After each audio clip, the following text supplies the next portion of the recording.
nigga never been as broke as me. I like that. When I was young, I had 2 pair of leaves. Besides that, the pinstripes and the gray.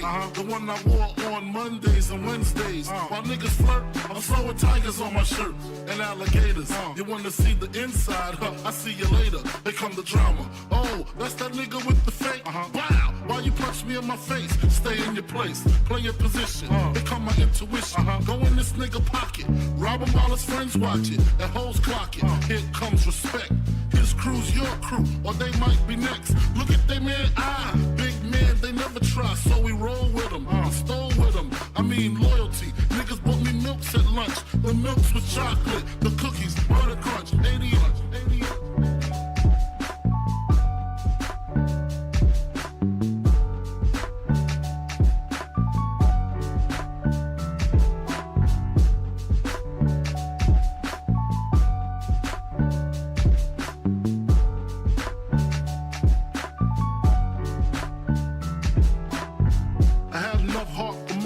Long as I got stuff for most of them soft. Even when I was wrong, I got my point across. They depicted me the boss. Of course, my orange box cutter make the world go round. Plus I'm fucking bitches ain't my homegirls now. Start stacking, dabbled in crack, gun packing. Nickname Medina, made the scenes, took my Ninas. From gym class to in-glass, pass off for global. The only nigga with a mobile. Can't you see like total? Getting larger in waist and taste. Ain't no telling where the spelling is heading. Just in case, keep a shell at the tip of your melon. Clear the space. Your brain was a terrible thing to waste.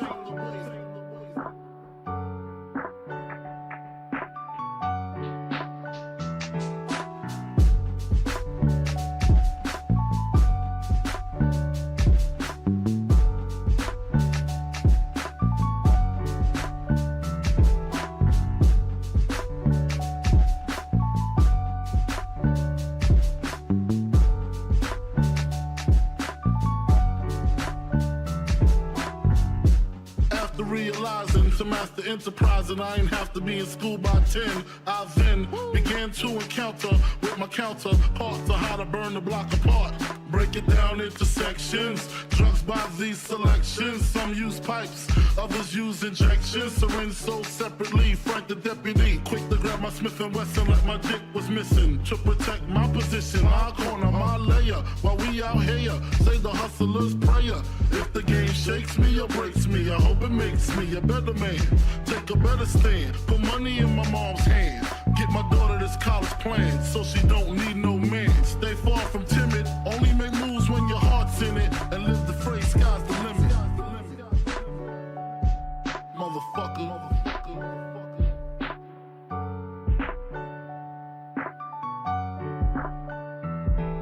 88.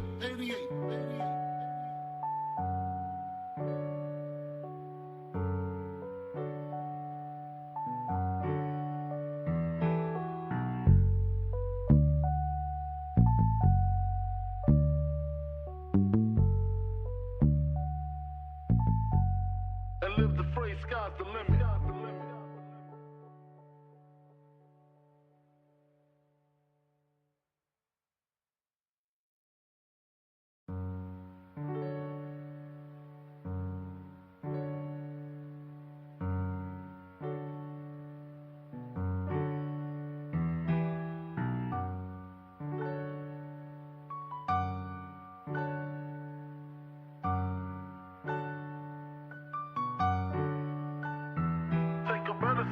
Put money in my mom's hand. Get my daughter this college plan, so she don't need no man. Stay far from timid, only make moves when your heart's in it. And live the free sky's the limit.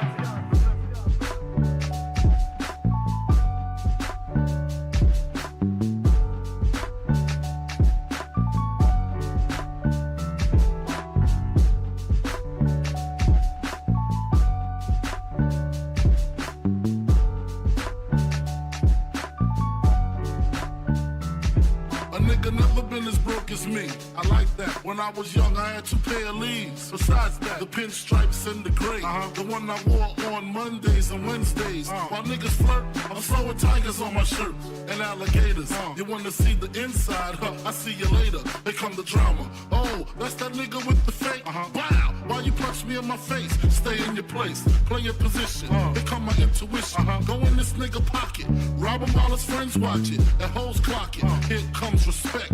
His crew's your crew, or they might be next. Look at they man, big man, they never try, so we roll with them. Stole with them, I mean loyalty. Niggas bought me milks at lunch. The milks with chocolate, the cookies, butter crunch, 80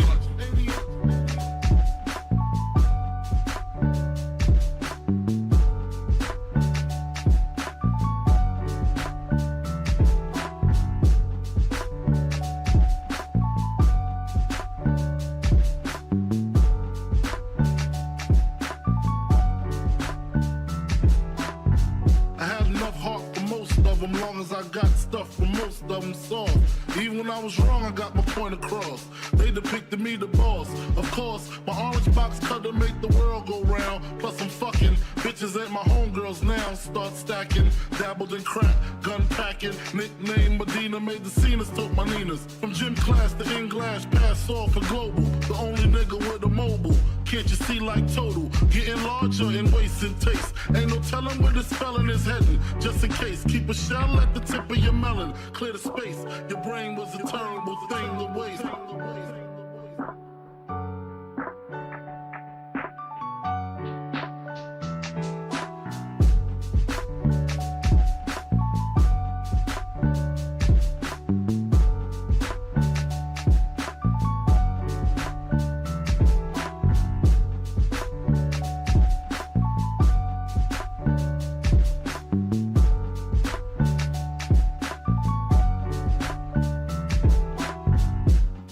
Realizing to master enterprise and I ain't have to be in school by 10. I then began to encounter with my counterparts of how to burn the block apart. Break it down into sections. Drugs by these selections. Some use pipes, others use injections. Syringe sold separately. Frank the deputy, quick to grab my Smith & Wesson like my dick was missing. To protect my position, my corner, my layer. While we out here, say the hustler's prayer. If the game shakes me or breaks me, I hope it makes me a better man. Take a better stand. Put money in my mom's hand. Get my daughter this college plan so she don't need no man. Stay far from timid. Only make moves when your heart's in it. And live the phrase, sky's the limit. Motherfucker.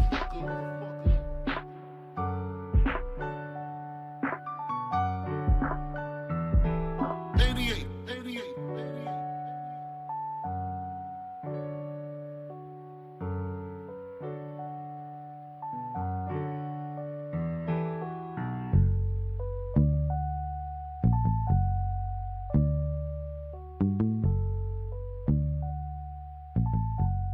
And live the phrase, sky's the limit.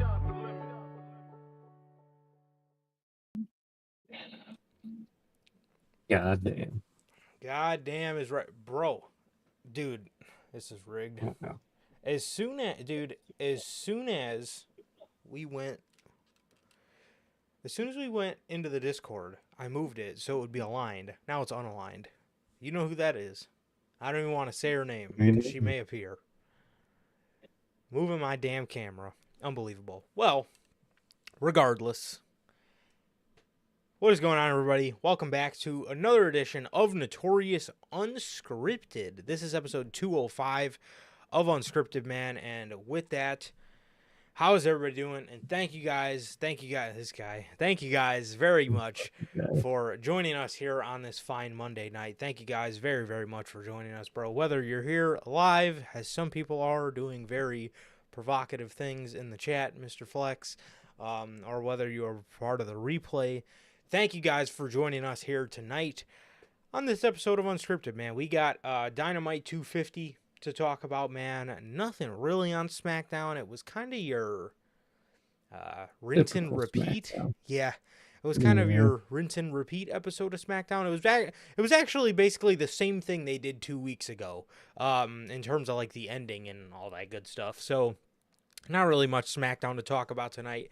and an episode of Monday Night Raw that I thought was overall good, but overall I thought it did have some odd logic gaps that I want to talk about, and there's definitely a lot of interesting talking points here on tonight's Monday Night Raw, and some are concerning, some are just flat out stupid, and other ones are and other parts of the show were very good.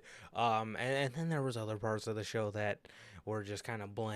But yes, how's everybody doing, man? Welcome to Unscripted. This is episode 205, and thank you guys so very much for joining us. And with that, how's everybody doing, man? And if this is your first time watching, guys, do not know how the show works. Every Monday, we're on here with Unscripted after Monday Night Raw, and every Friday, we are on here with the news at 4 p.m. Central, man.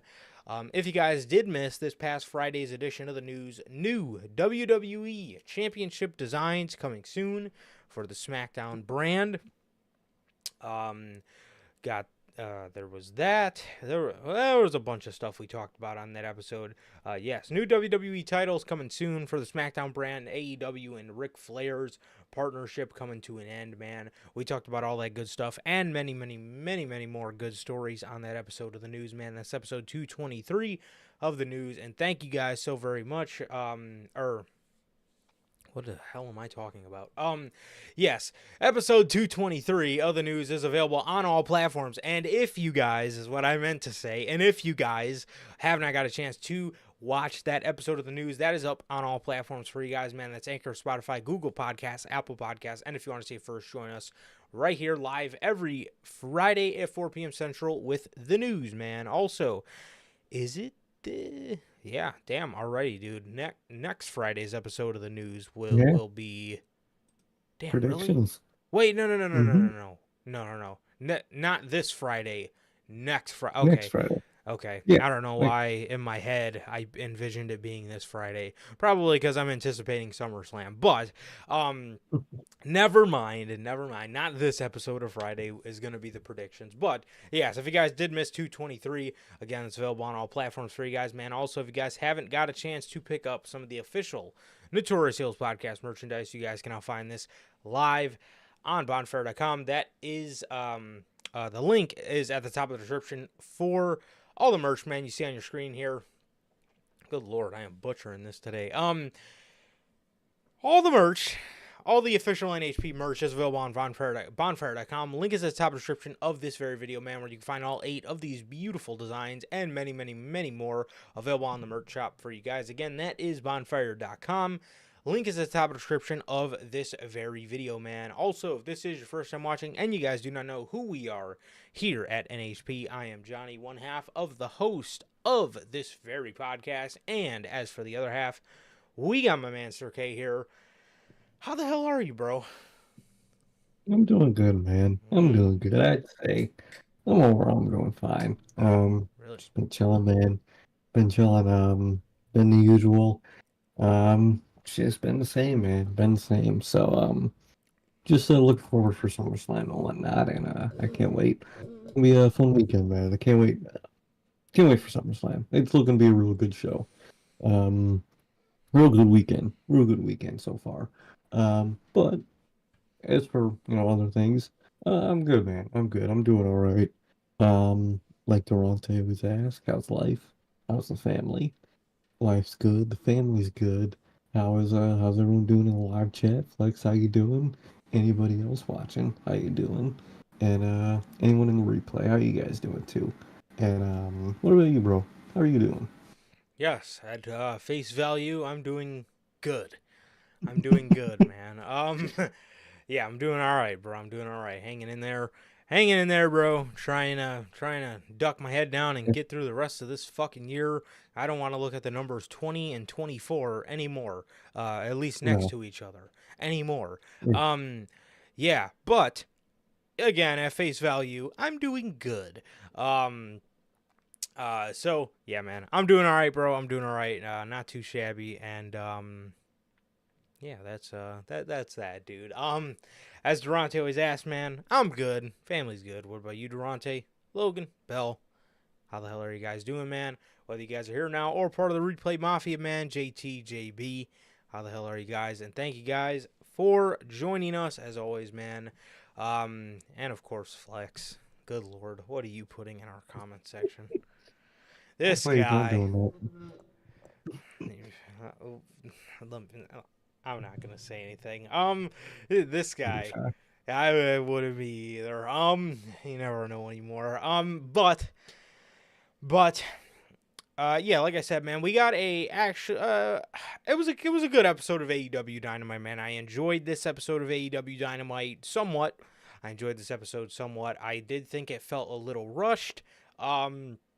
I did think it felt a little rush after the first hour, and obviously we'll get to all that, but this was your July 17th edition of AEW Dynamite, which just so happened to be Dynamite 250. This was Dynamite 250, man, from Little Rock, Arkansas. Okay, first of all. That's your first problem. Okay. Listen, man. No, look. Man. Who the fuck is from Arkansas? Well, I don't know Arkansas.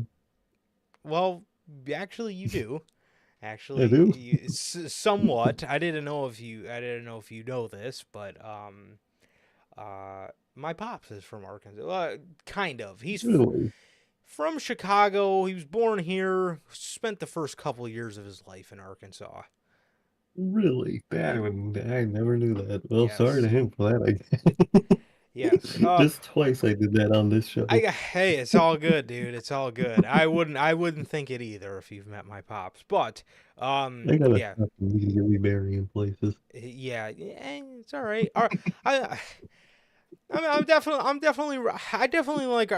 definitely be rocking with Arkansas over a place like Alabama. I just don't like the name. No, Arkansas's got a that's cooler true. name.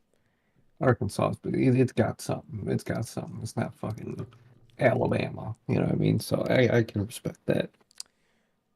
Very true. But anyways, back to what I was saying. Why the fuck are you doing a milestone episode of AEW Dynamite in Little Rock, Arkansas? I mean, what?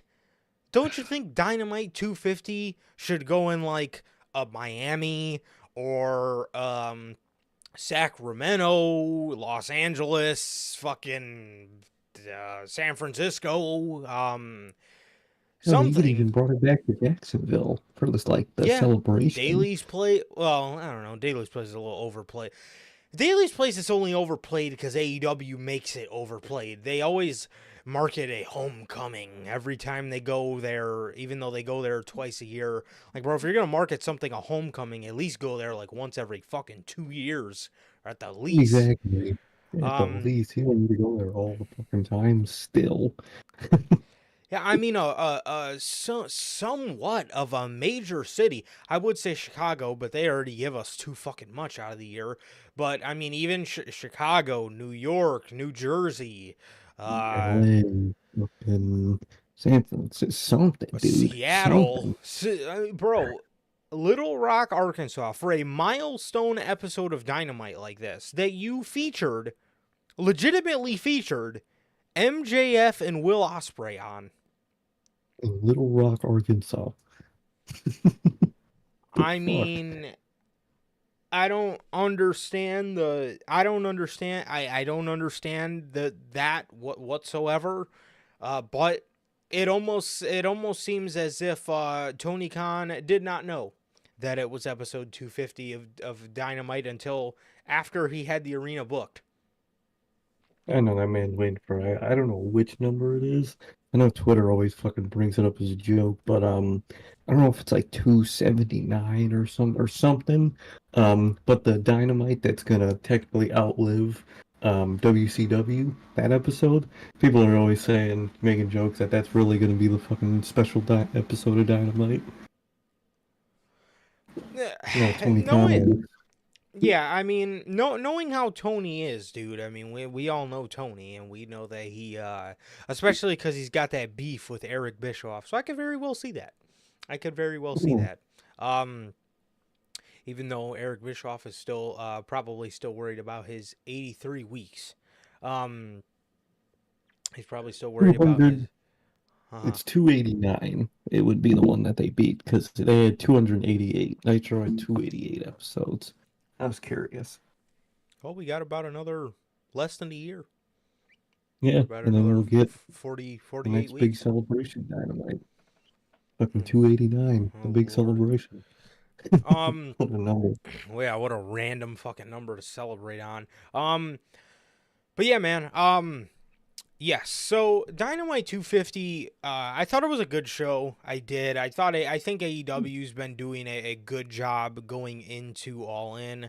I could tell you right now, without any cast of a doubt, that it is a hell of a lot better than what we got last year in that build towards All In. Everybody knows Mhm. we, pun intended, notoriously disliked All In because the show just did not embody what All In was, or what All In was meant to be at all, in my opinion. But that's neither here or there now. But going into this edition of All In, going into All In 3, or the second All In Wembley, I think they've been doing a lot better of a job in building hype for a card, and just building a card overall that I think fans are interested in seeing.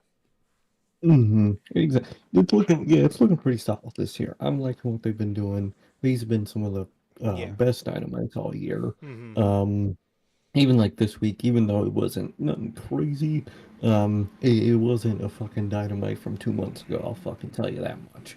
Yeah. So Yeah. I'll give it that definitely. Yeah, those were. It's been a rough summer for AEW Dynamite, like a really rough Real summer. rough. It got to a point where damn near every week Wednesday was nap day at 7 o'clock. Yeah, yeah, Now I don't have to. Now I can actually sit there and watch, which is nice. yeah.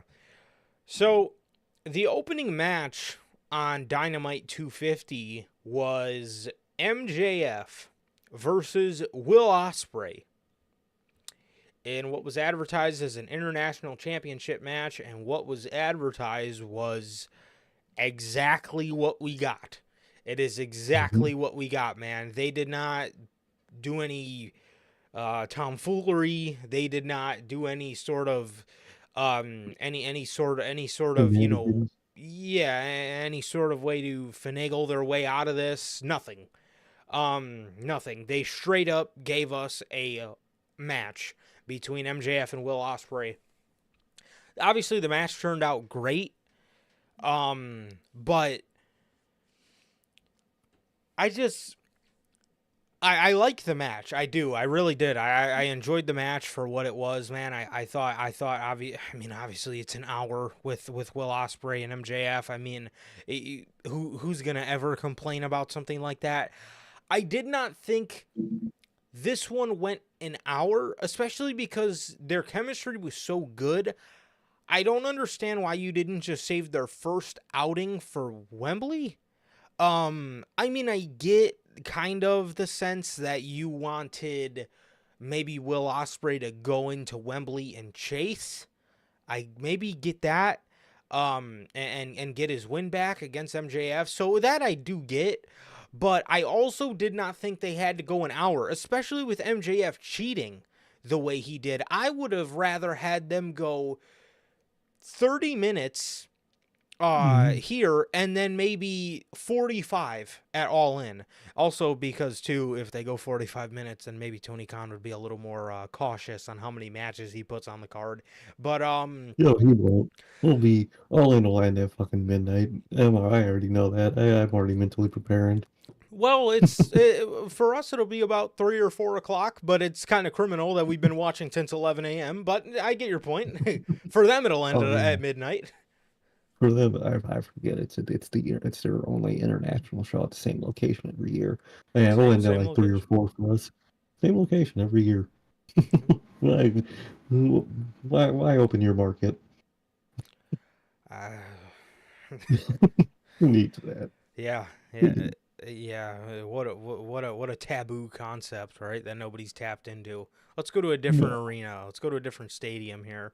Um, actually though, I really hope they do go. I'm glad that they're going with the long entrance ramp little WrestleMania style, because that stage last year too, shit. That's another thing I hated about the show. That time, I mean, like the tunnel concept was cool, but the rampway was so short, and it was just, it was It was so lame. flat. Yeah. Like, bro, if you want a special show, we set it for like Mania stages. The higher it is, the grander it is. Yep. And we all know you ain't selling out that arena, so you could tarp that half of the building off and make a giant fucking Exactly. stage. We know you could do You it. know, Tony Khan doesn't make much money pay-per-views anyway. Might as well spend the money and have a dope ass set. Yeah, he's spending about as much as he's making back. No profit con over here. But uh, yeah, that's one thing that does kind of concern me here is I don't necessarily know how much more they can do at Wembley. Obviously, I know they're going to give us a good match if we do get a match out of them at Wembley. I know we're going to get a good match out of them, but then that begs the question too, how does a guy like Daniel Garcia fit into this? Do we see Ricochet and Will Ospreay at All In? And then do we see MJF and Daniel Garcia for the international title? I mean, now that MJF holds the title, it's very interesting as to kind of what they do and what they want to do. And what they want to do with the card, because it's very interesting now. Do they just go like I said, do they just go the route of Will Ospreay and MJF 2 with Ospreay winning the belt back? Do now that Pac is the number one contender, MJF versus Pac, how's that gonna work? Is Pac gonna win the title? Is Will Ospreay gonna go in? Then where does Daniel Garcia factor into all this? So it's very tricky. It's very tricky as to what Tony wants to do at this point, with kind of everybody involved and all these moving pieces involved in the international championship. That's one thing that's kind of annoying about AEW is the just constant people around the international title at the same time. Yeah. Because that's one thing I like that WWE did with the Intercontinental Championship was in the beginning of the situation, you had all these different guys that wanted the title, right? You had Gable, Sheamus, Bronson, Braun. And what's the other fucking guy? Dragunov and Ludwig, right? You had all these different guys that wanted the IC Championship. WWE was very quick to say, okay, let's get things underway. We're going to go with this guy. And obviously it ended up being Braun Breaker. But they were very quick to make sense out of that situation. And I'm scared that Tony Khan's going to get lost in his own fantasies of maybe he does a ladder match. Maybe he includes all these guys. Maybe he includes MJF, Will Ospreay, Ricochet, Pac, Daniel Garcia, maybe. But then is Tony Khan going to want to waste a spot putting a guy like MJF, who's one of his bigger names, to be used in a marquee one-on-one match? Surely. Is he going to want to put a guy like that or Will Ospreay in a ladder match? Maybe, maybe not. But interesting. Yeah, it definitely is. But yeah, man. So it's very interesting how all this is gonna work now. But I mean, for that we'll just have to wait and see. But yeah, I honestly, man, I didn't think I did not. I mean, I didn't think that they, not that the match was bad by any stretch of the imagination, but I just didn't think they had to go an entire hour. I know Tony's done this before with Bryan and Hangman, where he does the hour match and then the second match is a half hour. I'm assuming he's going to do something like that, but I just didn't think it had to go an hour personally. I would agree with you, man. It was a good match. It was a good match, but I think you could have evened out the times of your multiple matches with those two a little more evenly. Don't really think it was necessary to do this Dynamite first match at an hour. Didn't really think that was necessary. Especially because they already had instant chemistry, so you really could have saved, like you said, their first bouting for a pay-per-view. And even if not, they just want more, man. And I like the hour match, and I like that AEW does that. And they don't do it very often, so I'd still say it is special when it happens. But Out of all times, I probably would pick this one to do another hour match. You don't want to always just pick Brian for those, so I get you want to pick other people, but I wouldn't have done the hour match here. I think you could have saved it, for something else coming up, or even just. I just don't think it was necessary to do it here, and I think the feud would have been a little better off unless, like you said, they might do a ladder match or something, and maybe that's why we got this hour match because we won't get a one-on-one at All In. So maybe this is their way to make up with it to do an hour match. If that's the case, I can understand that. But if we do get a one-on-one match or even some type of triple threat, I really don't think the hour was necessary. Was it bad at all? No, I think it was a good match. I liked it. I just probably wouldn't have done it at the hour, man. But it was fine. I'm curious to see what they're doing with the intercontinental. Dude, can they just fucking call it that? International, I don't even know what it's fucking called. Um, it's interesting because they got so many people gunning for it when they have 3 mid-card titles. No one's going for Okada's. Not that I can think of off the top of my head. Why don't you have some of these guys that are going for, now MJF's title? Why aren't they going at Okada for his? Don't really understand that. You got fucking 3 mid-card titles here. You could distribute them kind of evenly with the feuds.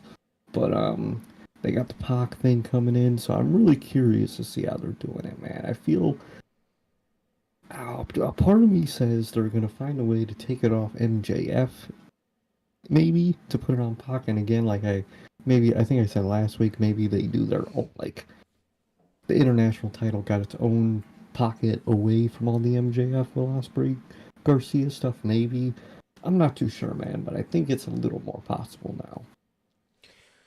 For sure, bro. Yeah, man. Now that you said that, what the fuck is Okada doing going into Wembley? Damn. Yeah, there's absolutely nobody going after his championship, which is insane to think, but oh lord, the world we live in. Good old Tony, bro, putting all his eggs in one basket. Classic Tony. But yeah, man. Wow. Yeah, that's very interesting. I honestly completely a small part of me forgot that he was even the Continental Champion. I And forget that title exists. yeah, now that you're saying that, dude, that's pretty insane. That yeah, I don't think we've heard not one person call him out going Mm, into Wembley so far. No, So not at all. They wow, literally have 3 mid-card titles and only use 2 of them. I don't get it. And Okada is the most recently made too. That's the newest one, and they use it the least. Like, bro, really bought a new toy and forgot about it already. That is legendary. he did, he did. I guess it was one of those one of those ones that I just bought this MJF and John Moxley 2-pack. I guess to Tony it was one of them ugly toys. I Yeah. basically bought the 2-pack for the fucking MJF because the MJF came with this beautiful cloth robe because Jazzwares only gives us rubber fucking stuck in the fucking Roblox pose. But man, they decided to give us a cloth. Now all I got to do is get the devil MJF so I could slap the devil mask on him. But anyway, Yeah. the John Moxley in that pack, not only are there a bunch of paint apps on it, there's a bunch of fuck ups on the paint and the decals. That figure, Shocker. they use the John Moxley formula from his first AEW figure. I mean, I'm looking at this fucking figure saying to myself, man, this thing is fucking ugly. This is an ugly figure. I put that motherfucker right in a sandwich baggie and put it right in the fucking bin with the rest of them. Because I'm not displaying that. That looks like shit. I already have a better John Moxley from, it's actually my favorite Moxley look. He's got the black wrist tape. That's very important for me. I don't know why, but John Moxley looks badass in black wrist tape. Normally, because his figures with no wrist tape look a little plain, and it's the look from Forbidden Door. He's got a brand new head scan. He's got a brand new they did a brand new tan on his figure, very accurate, and he's got those nice white camo with the BCC patches, those white. It's the from Forbidden Door 2021. When he faced Tanahashi. I mean, beautiful fucking figure. And I'm looking at this Jon Moxley saying to myself, man, fucking Jazzwares fucking sucks, dude. I'm like, how did you come up with a new Jon Moxley formula, but then on the newest Jon Moxley to come out, you go back to the old formula? Same thing with MJF. I had to swap the fucking head scan and the torso from my another MJF. Thankfully I had a duplicate from another MJF. I had to fucking swap that on there because they used the formula from the first MJF figure. I mean, what are we doing? I mean, our manager Logan even said himself he genuinely might stop buying AEW figures for how shit quality they are. I'm very, very, very wishy-washy on which ones I do buy. It's gotta... I was at a point where I was like, watching AEW like crazy, and I was basically just buying like mostly everything. Now you gotta have two rules for me to buy you as an AEW figure. Right. You gotta be one of my personal favorites, so like a Wardlow, or like a Punk or an MJF or Mox or one of those guys. Either that, or if you're not one of my personal favorites, you have to be booked good. Because and some don't apply. Some don't apply because nowadays I do love Ricky Starks. I'm not buying a Ricky Starks AEW figure. I'll just wait and buy his Mattel figure. Keith Lee, I probably seen that figure in the wild like 15 times. Keith Lee is my guy. He's booked like shit in AEW. But that's the thing. If you're booked like shit in that company, and if I don't have a connect, if I look at a figure and I say, man, that guy was so much better 3 years ago. Or if I say to you, God, I miss that guy in NXT. If that's what I say to myself, I'm not buying that figure. Unless you're one of my, like I said, unless you're a guy like Wardlow, where you got singlets that are like really cool and really toyetic, I'll buy those all day because I just love the look of his singlets and stuff. And that kind of stuff. Black guys. Yeah. They got their cool shit. Yep. Yeah. Black, obviously, like, or if I really, really love the group, like Blackpool or like Bucks or, Punk, MJF, Swerve, those kind of guys I'll buy. But man, yeah, those AEW figures, man, you gotta be wishy-washy on which ones you buy and which ones you don't, because, yeah, I mean, the quality's not, they just, first of all, they didn't even tell anybody the 2-pack was coming out. That's the first thing. It just started popping up in stores. So I was thankfully able to get my hands on it. But man, I mean, what a joke, dude. I mean, what a joke. Using old formulas out here. But anyways, yeah, Tony Khan, man, he must have thought Okada was an ugly figure, bro. He put him right in the sandwich baggie, or at least he put the Continental title in the fucking sandwich baggie and threw it in the fucking bin with the rest of my miscellaneous figures that I don't display. But man, so anyways, Will Ospreay and MJF, these guys go for an hour long. They went around the arena. I believe at one point he had a child chopping MJF. So real fun match. It was a really fun match. I did enjoy it for what it was, man. And Ospreay, towards the end, we're under 5 minutes at this point, man. He goes to hit the Tiger Driver because he's so pissed that he can't put MJF away. He goes to hit the Tiger Driver, and he can't do it.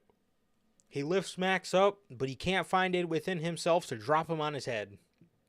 He can't do it. And oh, he was already injured. If you're an AEW can do it, he'll just do it anyway.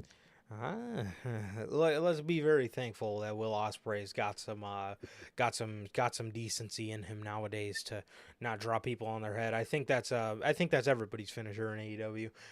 Yeah. But I'm done. AEW. But MJF comes back down and he pushes Ospreay into the ref, so he got a little ref bump. Not really a bump, he kind of just like scruffed him to where the ref kind of took his eyes off the action for a second, and Will Ospreay turned to look at the ref, and when he turned back around, MJF hit him with the Dynamite Diamond ring. He threw it on the outside and covered Will Ospreay 1. And as the timer is at like 5, 4, 3, 2, 1, as soon as it hits 5, Bryce starts counting 1, 2, 3. And we were at about the 3 or 2 second mark from the time limit expiring before MJF beat him. MJF beat him with about 2 seconds left on 2 or 3 seconds left on the clock.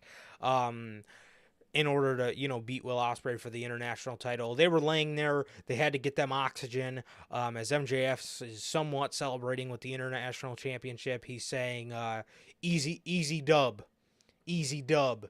Didn't break a sweat after, he just went in fucking hour long. Gotta love MJF. You know what I was going to say about MJF too? Him getting the whole like AEW tattoo just to go back to being a heel. Yeah. It's kind of funny nowadays. I probably wouldn't have revealed that tattoo if I knew I was going to be a heel again.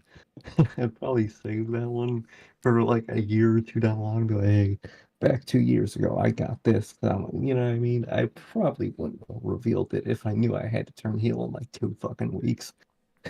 Yeah, which makes me believe even more that And it was just a win. Yep, this was a last minute suited MJF is best MJF. We need you out there. Will Ospreay, MJF, all in 80,000, 103,000 people. You international title. I need you. Gil, bad guy, Burberry, I need you. Yeah. So MJF, being MJF, celebrating with the championship. I liked it. I liked the match a lot. And I do get, maybe you want to have Ospreay chase or whatever. You want to see the villain MJF defeated at Wembley. Okay, I get that. I do. Yeah, I enjoyed the match. I just did not think it had to go an hour. Even 45 minutes would have been a little better. I just didn't think they had to go the hour, but I like that they didn't do the time limit. They did do a finish at the very last second. So I like, that they... I like that they did, kind of, give you a hint of something, because I feel like everybody had a foregone conclusion. Oh, this is going to go to a time limit, and it's going to be a no contest, but they actually did have somebody win, so that I can appreciate for what it is, but yeah, man, I mean, I did enjoy the match, man, I did. Definitely, man, it was a good match, it just, not how I would have done it. Mm-hmm. Definitely, so that was that. TV time. Yeah. Yeah, baby. TV time. Yeah, yay. So obviously this starts up as always with fucking Big Bozo acting like an idiot. I can't believe they got this guy out here acting like this, bro. This dude should be... Man, this dude should be on fucking Raw or SmackDown, calling motherfuckers SAWFT. I mean, what the fuck? What are we doing here, man? I mean, are you serious right now? Are you, man? Oh, Big Bill. So, Jericho comes out there and he says, "Hi guys." Hi guys. Mm-hmm. He says, "Little Rock can sit under the learning tree and lower their crime rates." What exactly is going on in Little Rock, Arkansas? Are they stealing bales of hay? Are they? Literally.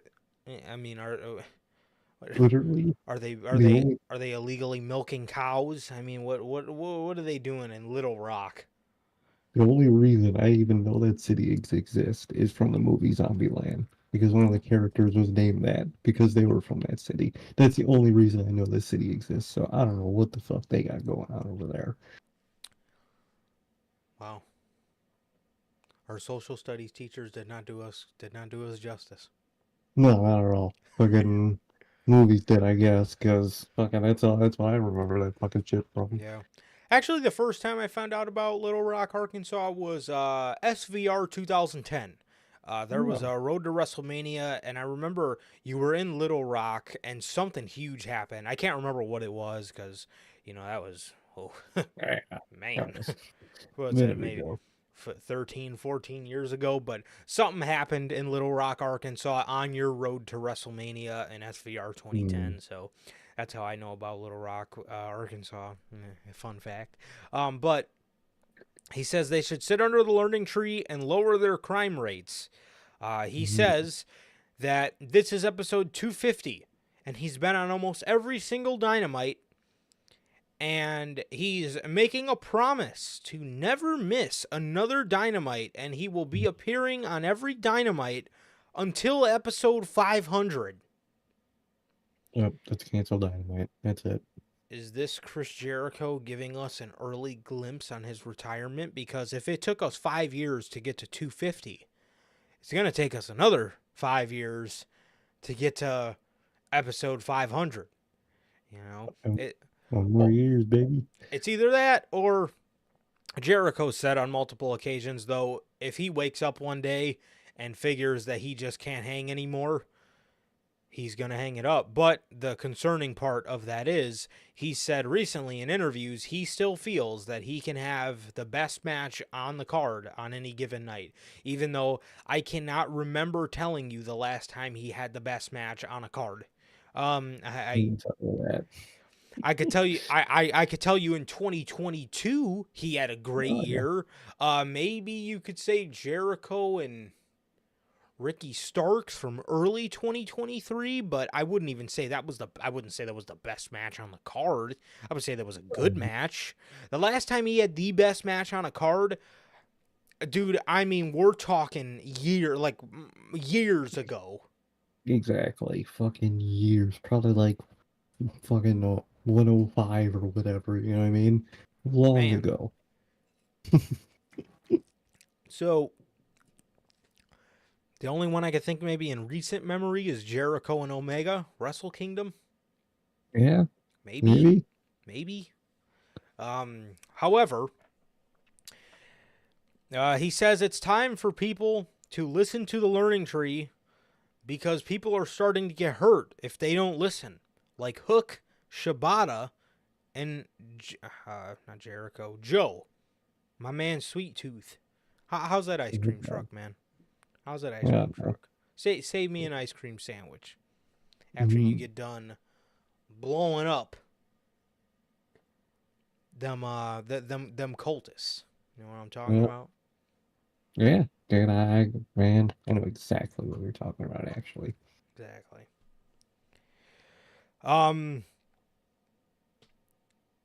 He says he doesn't understand who would not want to listen to the learning tree at this point. Out comes Minoru Suzuki. He comes out, he looks Jericho in the face, and he says, in the most compelling dialogue all week, next week. And he holds up a fucking paper. Brian Keith, this dude, Brian Keith grabs the paper and he reads off FTW title match next week with Big Bill and Brian Keith banned from ringside. Jericho and all the learning tree guys kind of look at each other, and then Suzuki just gives him a headbutt. Suzuki gives Jericho a headbutt as Brian Keith and Big Bill don't do anything.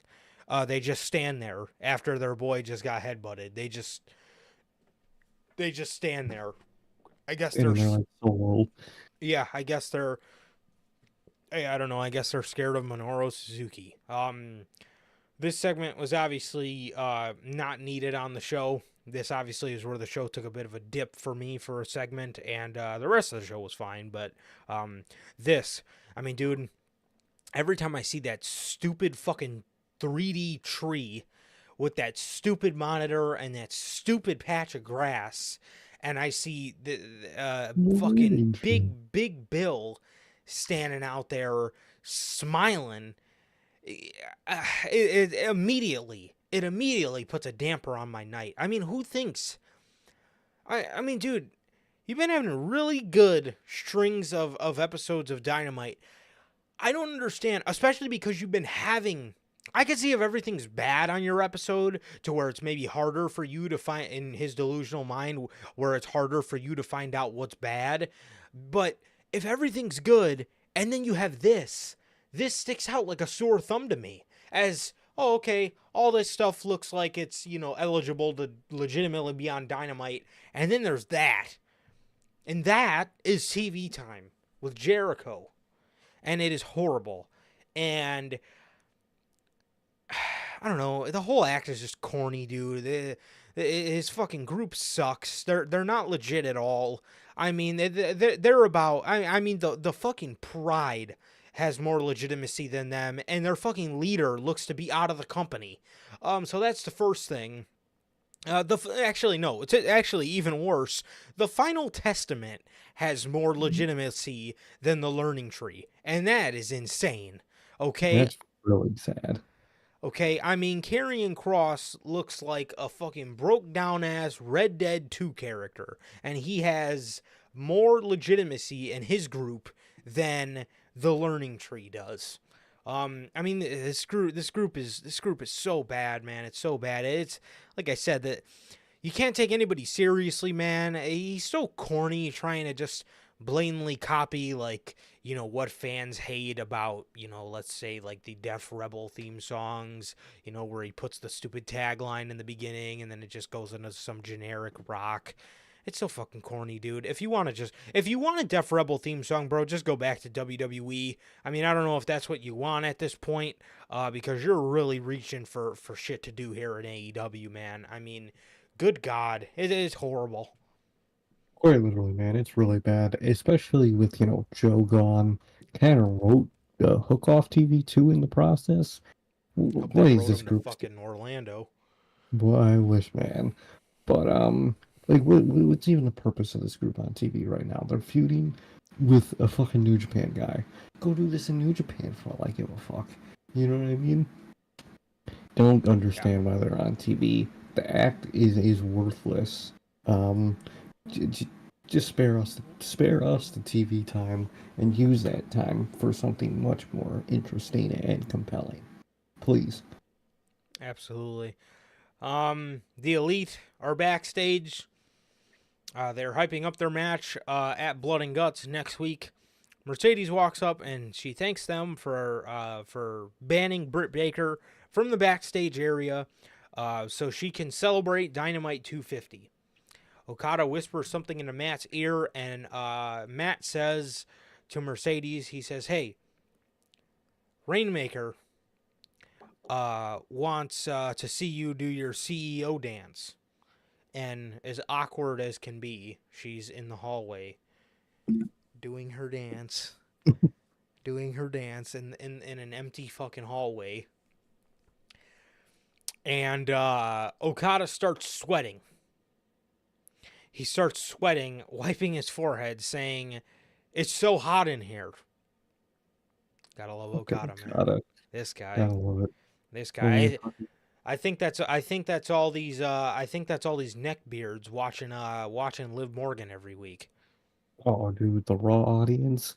I feel bad for the people that had to clean that fucking arena afterwards.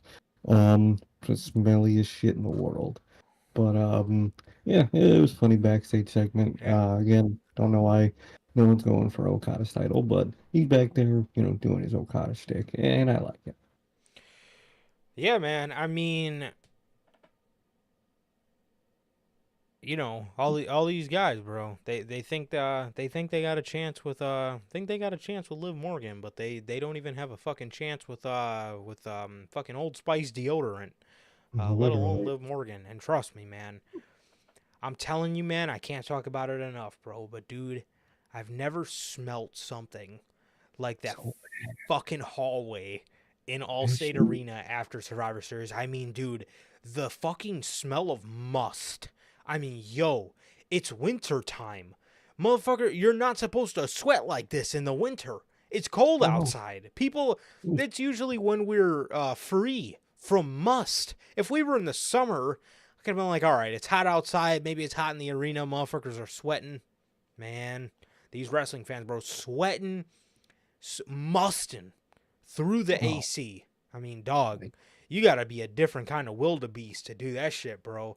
I mean, golly, that was bad. Bro, like, how are you musty in the winter, bro? It's so crazy. I'll never forget the smell. Yeah, I never will. that's an insane level of must, bro. Through the cold, man. Ooh, the cold smell. Mercedes defeated Nyla Rose. Okay. The match was all right. I just don't understand why in the world this was happening. When again, Nyla Rose, whatever happened to these rankings that were gonna save AEW? Because if I'm a betting man, I'd be willing to bet my bottom dollar that Nyla Rose isn't even in the top 5. So can somebody ask Tony Khan about these, or are we too worried he's going to kick us off of the? Are we too worried we're going to lose our media scrum passes if we ask him about these these rankings, bro? Because I mean, what? Why is this happening? I mean, Nyla Rose hasn't been on television. I can't tell you the last time I seen her on television. At least I can't tell you the last time I seen her on. I sure as hell can't tell you the last time I seen her on Dynamite. Oh, hell no. Couldn't tell you. Couldn't tell you the last time Tony Khan actually posted the rankings either. Yeah. And I haven't it's posted them in already like 3 fucking months. Dead. literally Just like we brought him said. back. Just like we said, brought him back for nothing. Um, you know, the people that go to these media scrums aren't gonna ask them. They gotta plug their Chair Shot podcast and Yeah. fucking move on with their day. That nobody fucking listens to.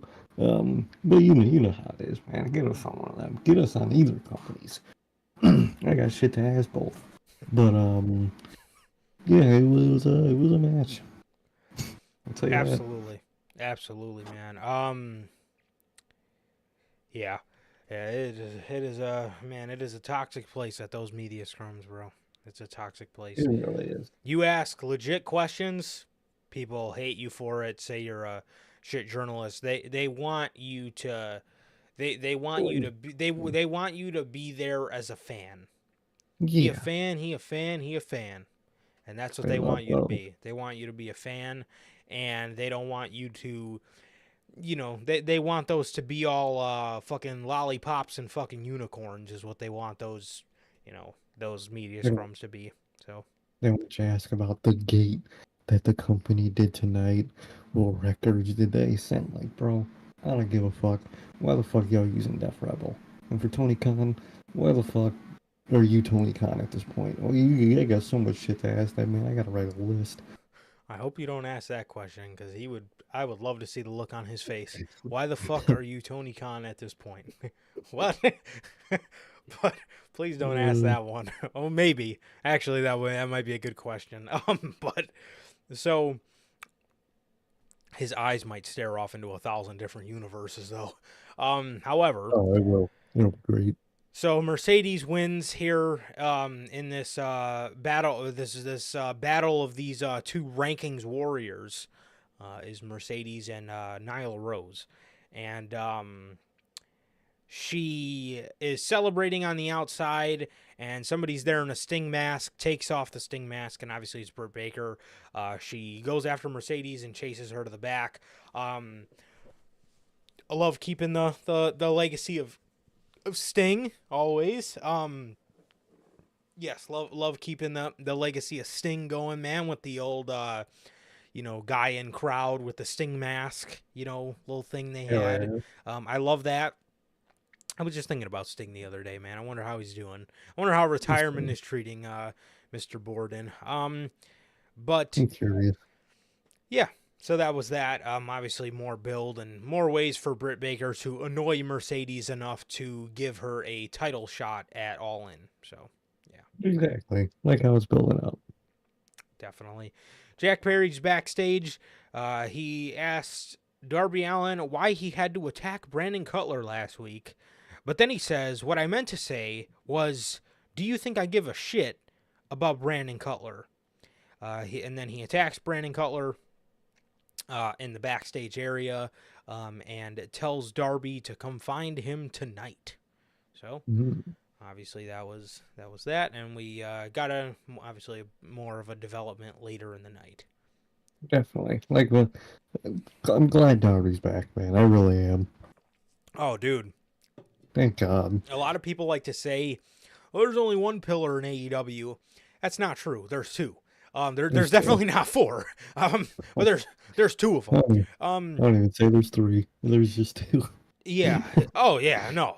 There's two, bro. No question. The other two, I don't even know where the other guy is, and the other one, Jack Perry's nice, bro, but I don't think a pillar is Jack Perry. He's nice. Don't get me wrong. He could have been.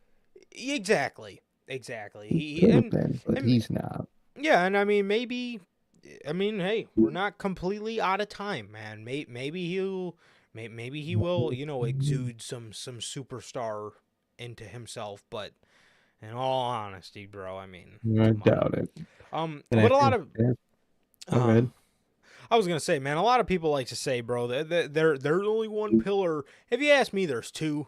I like to think that Darby Allin is a pillar. Darby's always been one of my favorites, and he's never been one of those guys that has, you know, went away from himself, and he's always been one of those guys that's just very himself, and he's just got that Jeff Hardy charisma, bro. He's got that natural charisma about him that just draws people to him and makes people just love him, bro. I mean, you know who? He really does.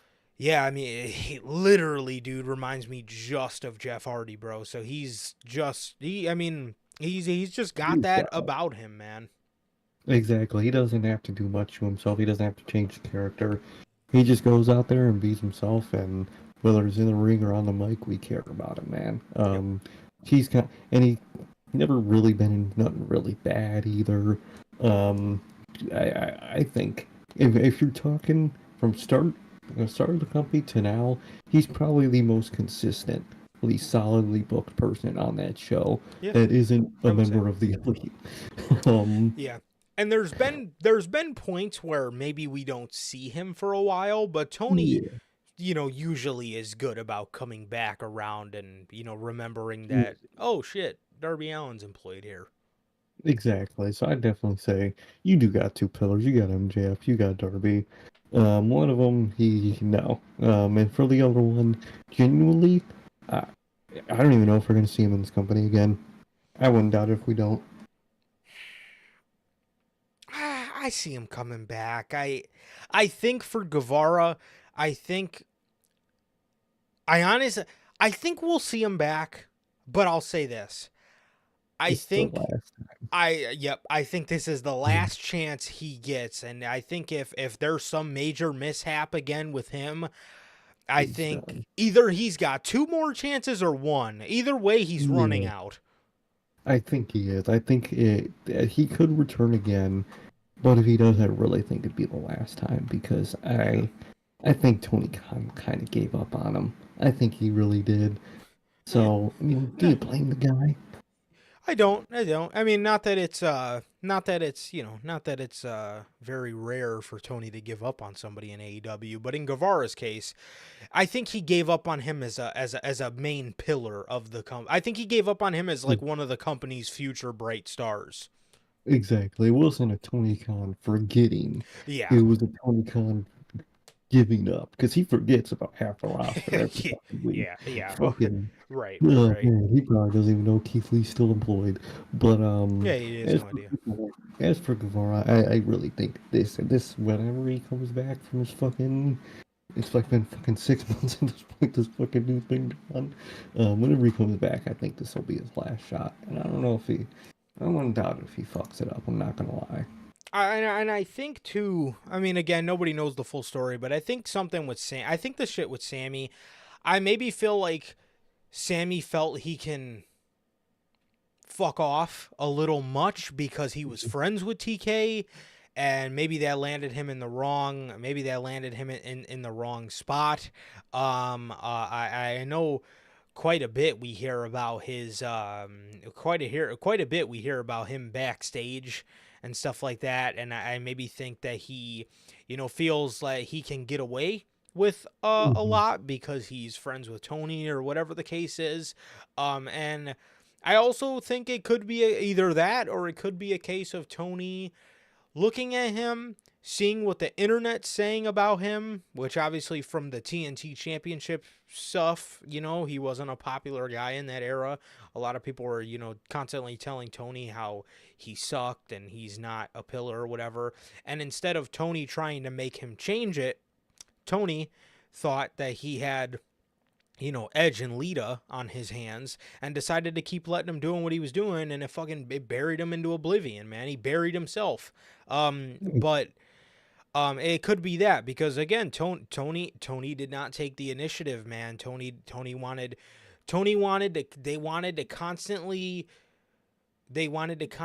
do things with him that build no intrigue. And I mean, you're not you get out what you put into something, and they put nothing into Sammy Guevara in terms of like they presented him, they tried to present him as a big star, but I mean in terms of what he was doing and in terms of elevating him and getting him to that next step, they never developed the guy. They always put him with fucking Jericho. They always had him back doing the same old shit he's been doing since day one in AEW. There's been no development. That would be like Finn Balor still being in NXT right now from 2015. Oh, exactly. Hasn't changed a bit, man. And he's not like a Darby where he doesn't really need to. He could just be himself.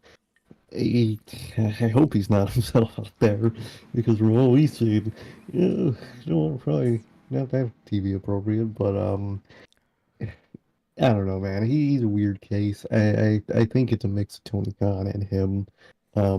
And I think whenever we see him again, it's going to be his last chance, man. And I hope he doesn't fuck it up, but wouldn't be too shocked if he did. Yeah, but I don't Like know. Jeff. It's an interesting case. It's an interesting case with Sammy, but there's definitely two pillars to the company, no question, man, no question. You got two pillars that are like Jeff too. One's like Jeff on screen. The other's kind of like Jeff off screen, where you're always like, damn, did it again. Fucked up. Yeah. Mariah May. This was my favorite part of Dynamite.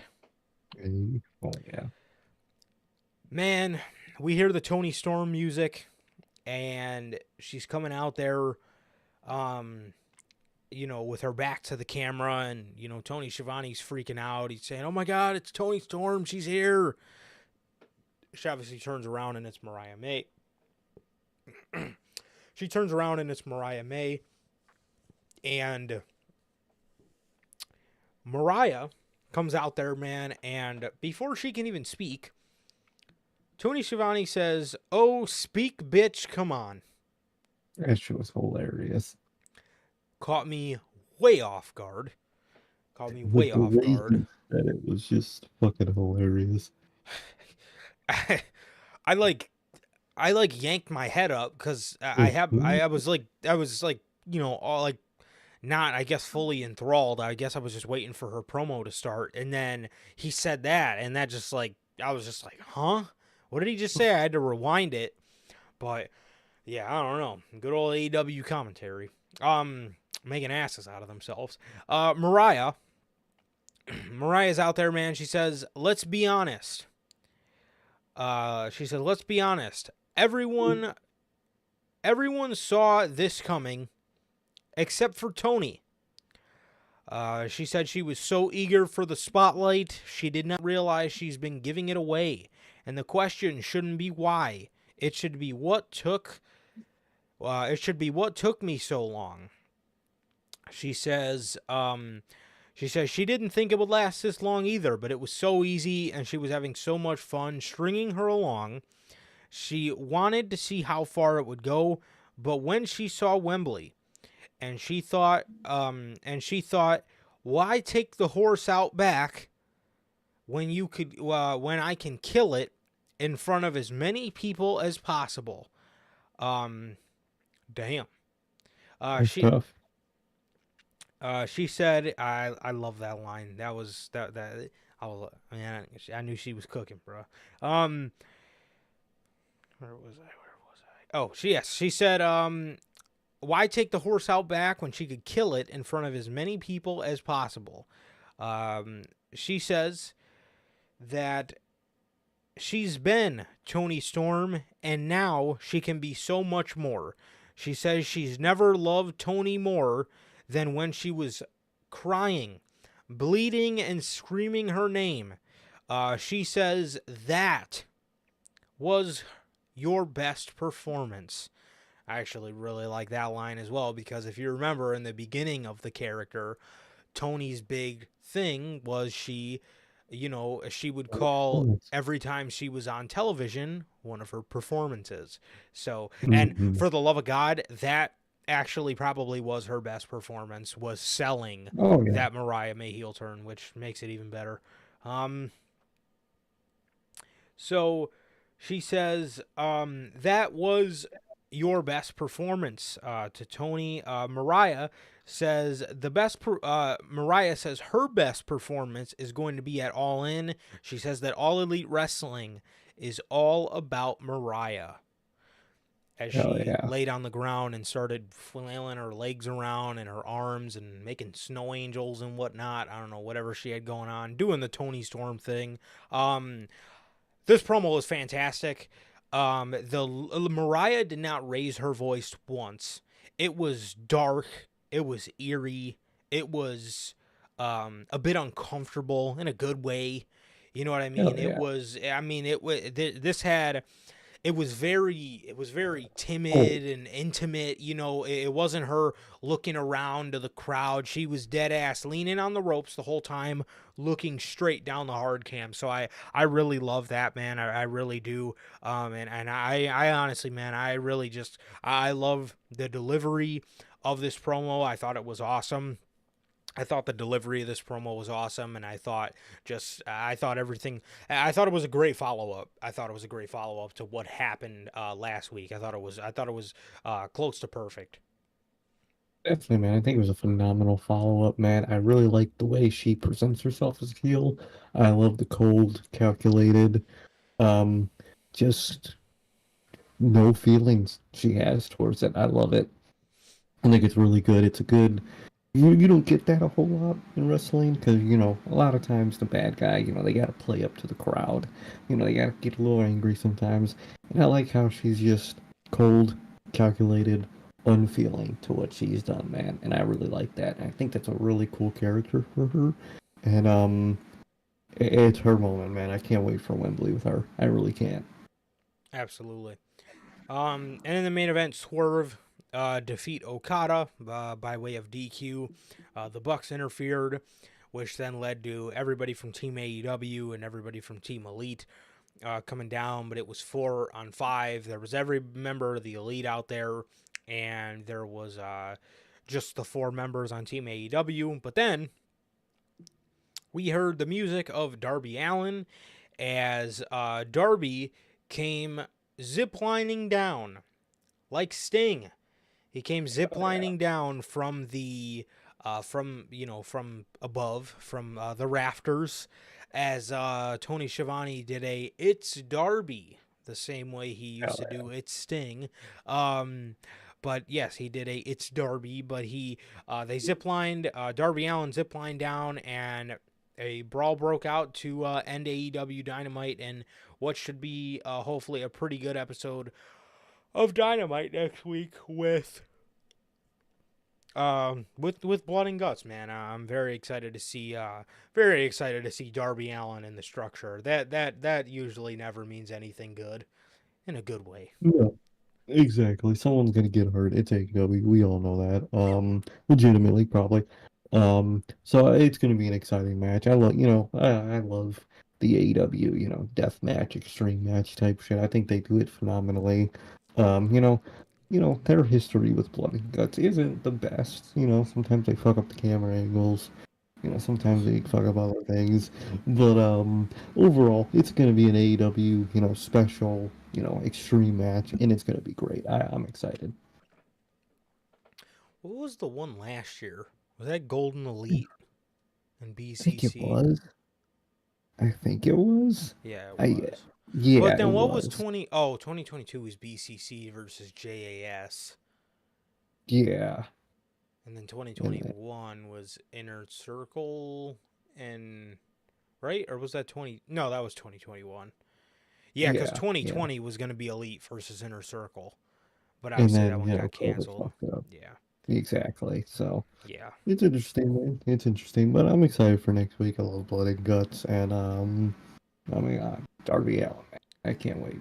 Yeah, so I'm very excited for that. And that was your week of AEW Dynamite, man. Oh, on Collision, man, we seen my man Hologram Ugh, debut. just a random luchador that they're never gonna use. Yeah. What the fuck? Yeah. I guess Tony Khan's trying to get in his bag like Shawn Michaels, create some talent, man. Develop some talent out here. He's developing some talent, man. Hologram. Fucking go, dude. Rey Mysterio, who? I don't know, man. I don't know. We got Hologram now. Fucking hologram. Monday Night Raw. Your July 22nd edition of Monday Night Raw from Green Bay, Wisconsin. The next week is the go home show for SummerSlam, man. So very interesting. The show opens with Gunther. The show opens with a promo from Gunther, man. He says he had a whole week to think about what he said last week about Damian Priest. And he came out here tonight to say he meant every single word that he talked about. He meant every single word that he talked about, man. He said he does not care if Damian Priest is from the streets. He says, because at the end of the day, Damian Priest is like everybody here in the arena, a bum. Wow. Fucking love it. It's called Arena Poor. I love it. He says, they say you can always judge a man by his friends. He says, I know Damian's friends. I know the Judgment Day. And today is the day where the Judgment Day get judged by me. Real shit. He says he thinks each and every single one of them are just like Damian Priest, street trash. He tells Damian Priest, why don't you come out here and hand me the title, and then you can go back to living at the trailer park. Fucking love Gunther, bro. He's such a dick. He's such a dick, bro. That dude, that trailer park line, bro, killed me. It fucking killed me. Yeah, so he says Damian should just come out here and hand him the title so he can go ahead and go back to living at the trailer park. Priest walks out there as, Lord, we got about 2 weeks left, baby. Maybe not. You never know. No, absolutely not. It's 100%. Dude, at this point, I wouldn't be shocked, if I'm being honest. I really wouldn't. I'm going to be shocked. It's Triple H, bro. It's Triple H. This Gunther man loves told the people he's coming back to Berlin with the World Heavyweight Championship. My man doesn't lie, bro. He's going to beat the fuck out of this street bum, and he's going to get him packing. I've been saying it for months before Gunther said it. Doesn't live up to the championship at all. Street trash. Okay? I wasn't saying it, but I was thinking it for the past months. Okay? I bet every single thing that Gunther said, I thought it. I knew he was a bum. Actually, I did say that. Yeah, said he's a bum. But I just meant it in a different context. But it's weird, man. A couple months ago, bro, I was just sitting in my room, man, and I said to myself, Damian Priest is just street trash. And Gunther's saying it. It's like Gunther is vicariously living through me in these promos. My man is out here setting this joint on fire. So Jack Swagger walks out there, and which, what's very funny? This feud hasn't been all that bad. I don't think, dude, you know what this is reminding me of a lot? The Orange Cassidy international title run, where his last feud, I've already won it this fucking second time, was was good. And then But I'm like, everybody, damn, yep, and then everybody tries to justify it, saying, "Well, the his whole whole title feud. reign was like that," and it wasn't. Yeah, Yep, this just feels the exact. It I sucked never all the thought way about that. through Yeah. until hopefully the last feud he's in. Oh, it will be. It will be. I hope so, because It I will. have a No, it will feeling be. it won't. He's street trash. Get him out of here. That Street Trash might prove him wrong. Might be the story. You know what, dude? Being homeless is Okay, is a choice. it Like is. like It is. like Gunther Go told ahead. him, bro. What a dick. Being Being homeless homeless is a choice. Oh Lord. get water. Go back to your trailer park. Oh, Oh, did you mention the trailer park? dude. That's Ah, great. man. There's just what's the poorest thing I can think of? A fucking trailer Trailer park. park. So yeah, no, he's definitely losing at SummerSlam for sure. Oh, no. No, but I never thought about the Orange Cassidy reference, and that is very similar. That's very Mhm. similar to what that's very similar to what people did with his reign, where, like you said, the last feud was good, and everybody tries to say, man, this was such an incredible title reign. No, it wasn't. It was an incredible last feud. It was. Oh, The feud with John heavy. Moxley was great. The whole title Oh, reign exactly. sucked. That's what they're gonna say about Priest too. The second he loses it, oh, that feud was great. It was. We're gonna get it in fucking a year and a half. Fucking on Twitter, man, this feud was just great, or this title reign was underrated. They didn't appreciate it at the time. Shit, I'm not, and I probably won't in the future. So you were right. I don't appreciate it. He had a feud with Jey Uso that fucking stunk. The one with Rollins was decent at best. You know, It it A was Rollins one would have been good if Rollins won. I think sometimes a feud kind of depends on like the winner of how good the feud is. yeah, I think it would have ended good if it was Seth. yeah, But it didn't. It fucking continued. yeah. It was yeah. It proved further the Damian Priest banter of he needs people to help him win type thing, and then Rollins presents this idea of how about you do it by yourself, and if I beat you, you gotta join the group. It wasn't Judgment Day that helped him, it was CM Punk, so he still needed help to win. And by the time he loses the title, if he loses it to Gunther, he's probably going to lose because he didn't have any help, and it's legitimately going to make his title reign look like the whole entire fucking time he needed help to win, or else Yeah. he wouldn't have. His feud with Jey Uso was the drizzling shits. His feud with Drew McIntyre, what again, another one. It would have been okay. It would have Yeah. been a decent little feud if Drew won, but it just didn't make much sense for Damian Priest to go on and go up against again. I mean, I guess kind of. I mean, with Rollins, with Rollins, I think, was the most sensible feud he had. yeah, yeah, and then now he's having a great feud. It just so happens to be that it's at the fucking tail end of his title reign, and boy, am I happy. Um, I'll take Gunther over Damian Priest any day of the week. Oh, 100%. He's losing that title, man. I'm spazzing the fuck out at SummerSlam if he holds on to that belt. Well, I think it might pass out. Genuinely, I think it's 50% chance he'll be smashed out. No, 100% chance Gunther walks out, sends him back to the trailer park, man. 100%. So Damian Priest walks out there, and he I'm gonna 100% chances that Drew was gonna come out to Broken Dreams. not. I'm starting to give up hope. I'm giving it a. Starting to give up I'm hope. no. I'll tell you the percentages that it happens nowadays. It went from 100. Now we're at about like 98. 90. We're giving up hope. He ain't getting, bro. They took Sheamus' thing away from him. He ain't Yeah, getting Broken that's Dreams, that's dog. why the hope went away, because it's gonna come back in a couple years. Maybe he might come out on his Hall of Fame induction ceremony with the fucking song, and it'll be all worth it then. But It would not be worth it. no, not at all. But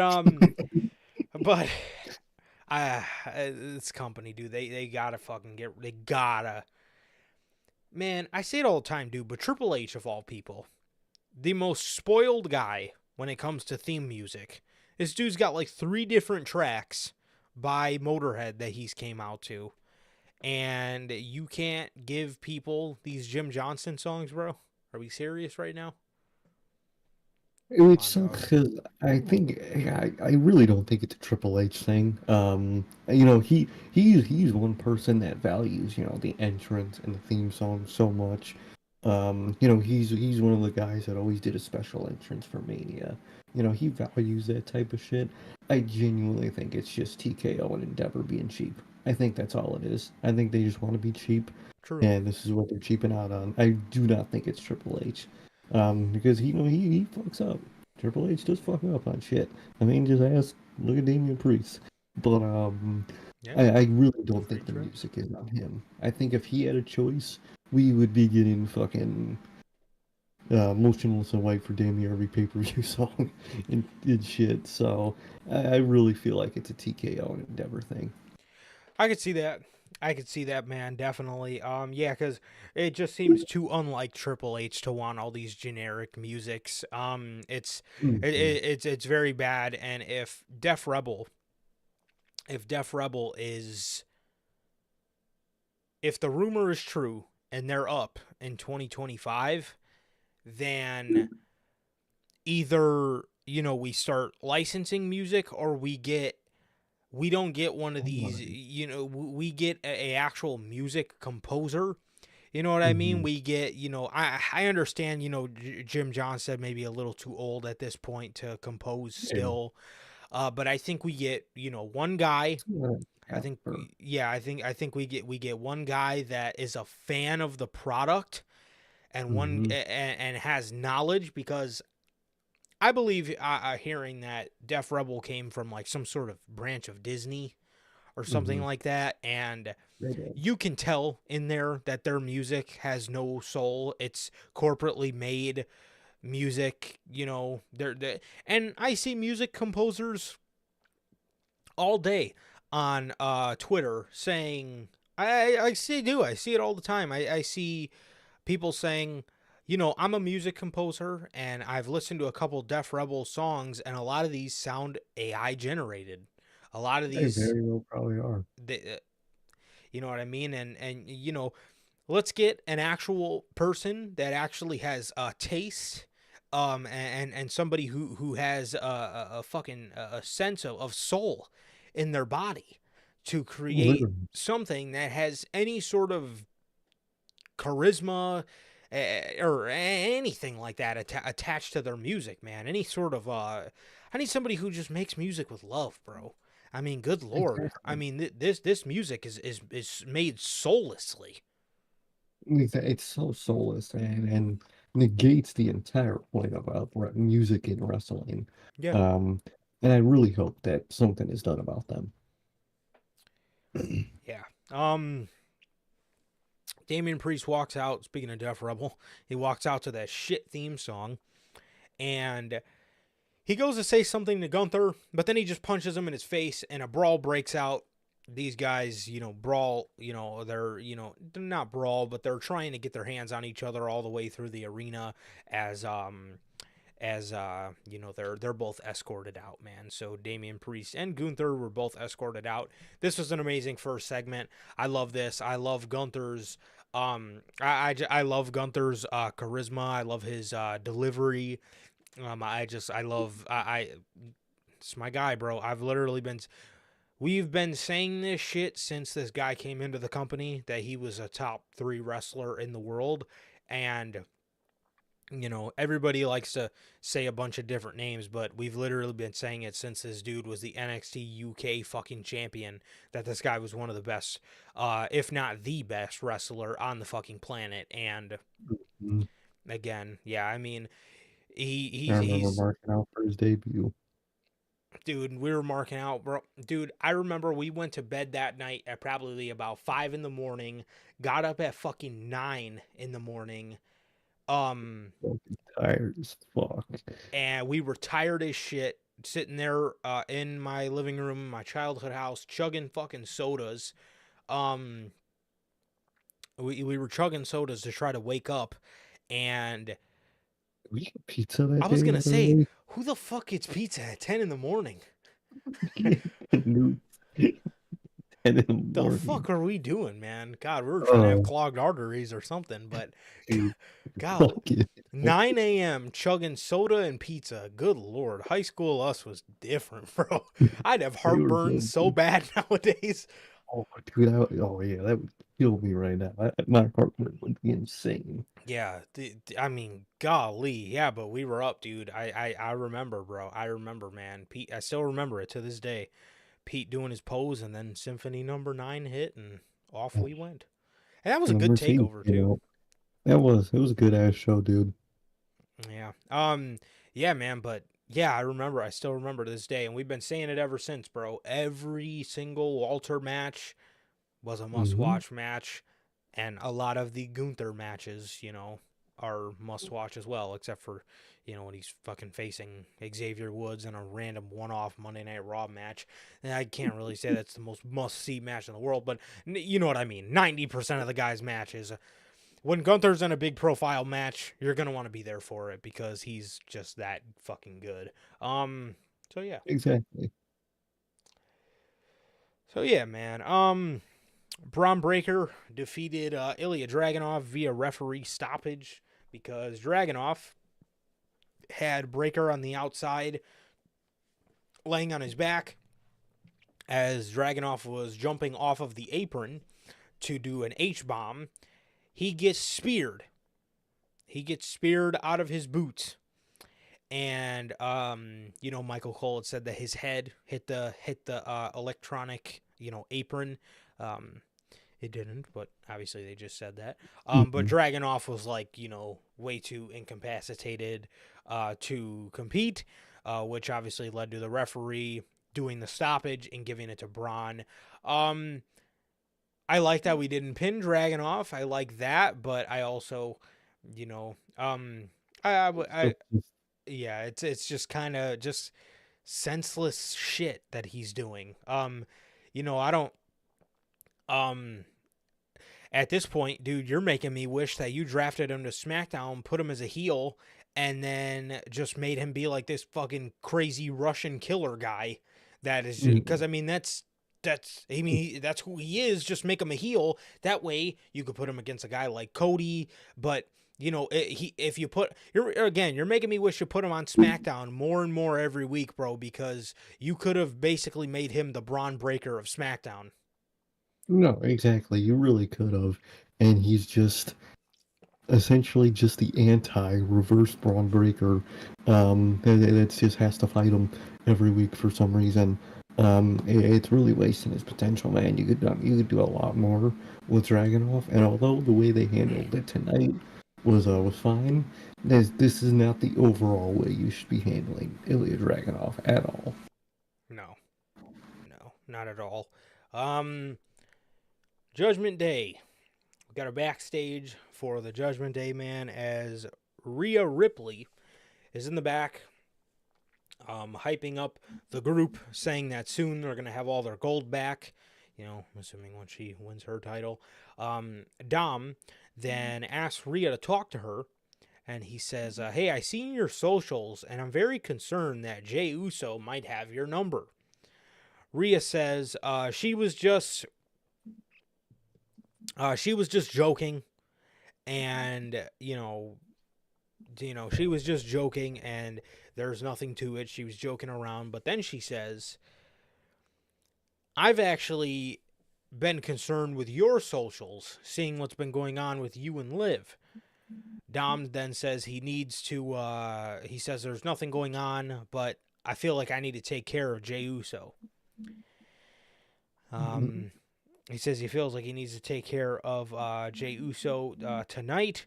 Finn gets in the middle of them, and he tells Dom, yeah, man, you need to take care of Jey. Rhea then says, no, you really don't. I mean, it really doesn't matter. You don't need to do that. Then Finn looks at her and says, hey, are you defending him? Rhea says, no, I'm not defending him. I'm just trying to keep, the group focused. And then she walked away as Finn looks at Dominic and he says, tonight you know what you have to do. It's almost like Finn is Crazy. clearly got a Oh little yeah.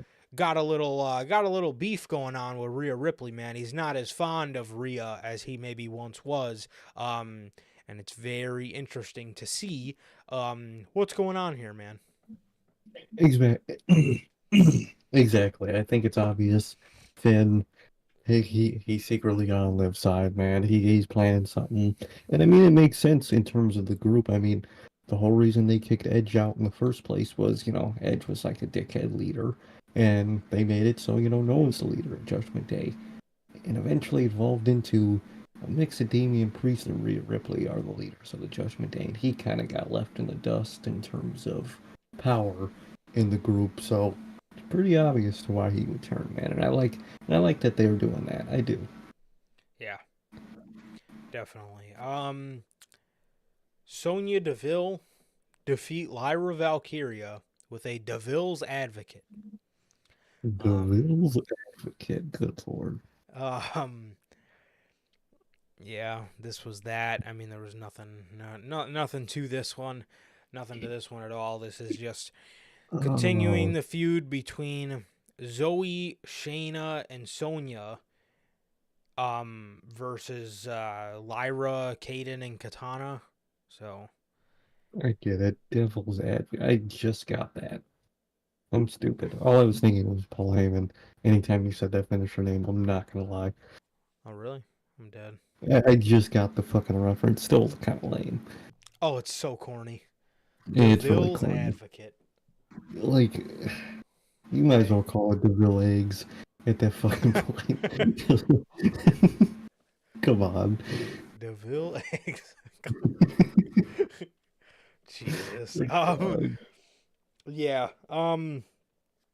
So yeah, that was that. I mean, there was a bunch of outside interference going on between the two tag teams that obviously led to her hitting Deville's eggs and pinning Lyra Valkyria. So yeah, nothing really through that one. This exuded no emotion from me. No, exactly. No, it's the women's version of the fucking New Day and Yep. fucking Yep. other people feud. Final They don't Testament. even Yep. that's their fucking name. Yeah. CM Punk. CM Punk comes out here, man, and he says, "Isn't it great to be alive on a Monday in Green Bay or what?" Punk says he talked to his surgeon, and he is cleared. He calls out Drew McIntyre to finally get his match, but more importantly, to get his pound of flesh. CM Punk is cleared. Wow. We were hearing that. Yeah, we were hearing that this was going to happen next week, but there is a little loophole in this. But Punk is cleared, and we will see Punk for the first time since fucking January in a WWE ring, man. I'm excited. I'm excited, man. I'm excited. Good for Punk. Glad he's back, and it's gonna be good, man. I can't wait.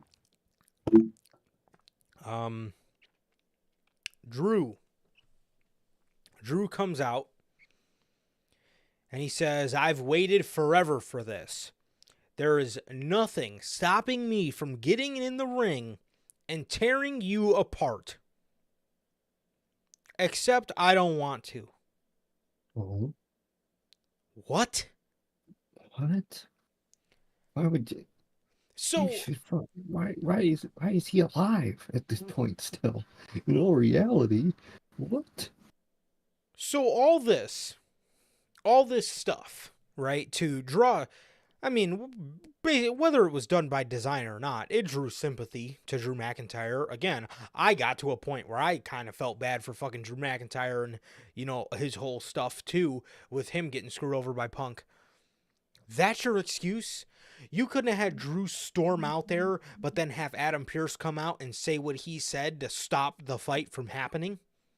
Which made McIntyre look like a dork for no reason. That makes him look so stupid. You've been talking about ripping this dude's head off since the Royal Rumble. And you finally get your chance, and what he says is, "I don't want to." You couldn't have had him say, "If it wasn't for Adam Pearce telling me if I touch you before SummerSlam, we don't get our match, Mm-hmm. I would rip your fucking head off right now. I It's that don't simple. want to. I don't want to. What? That was a real stupid line.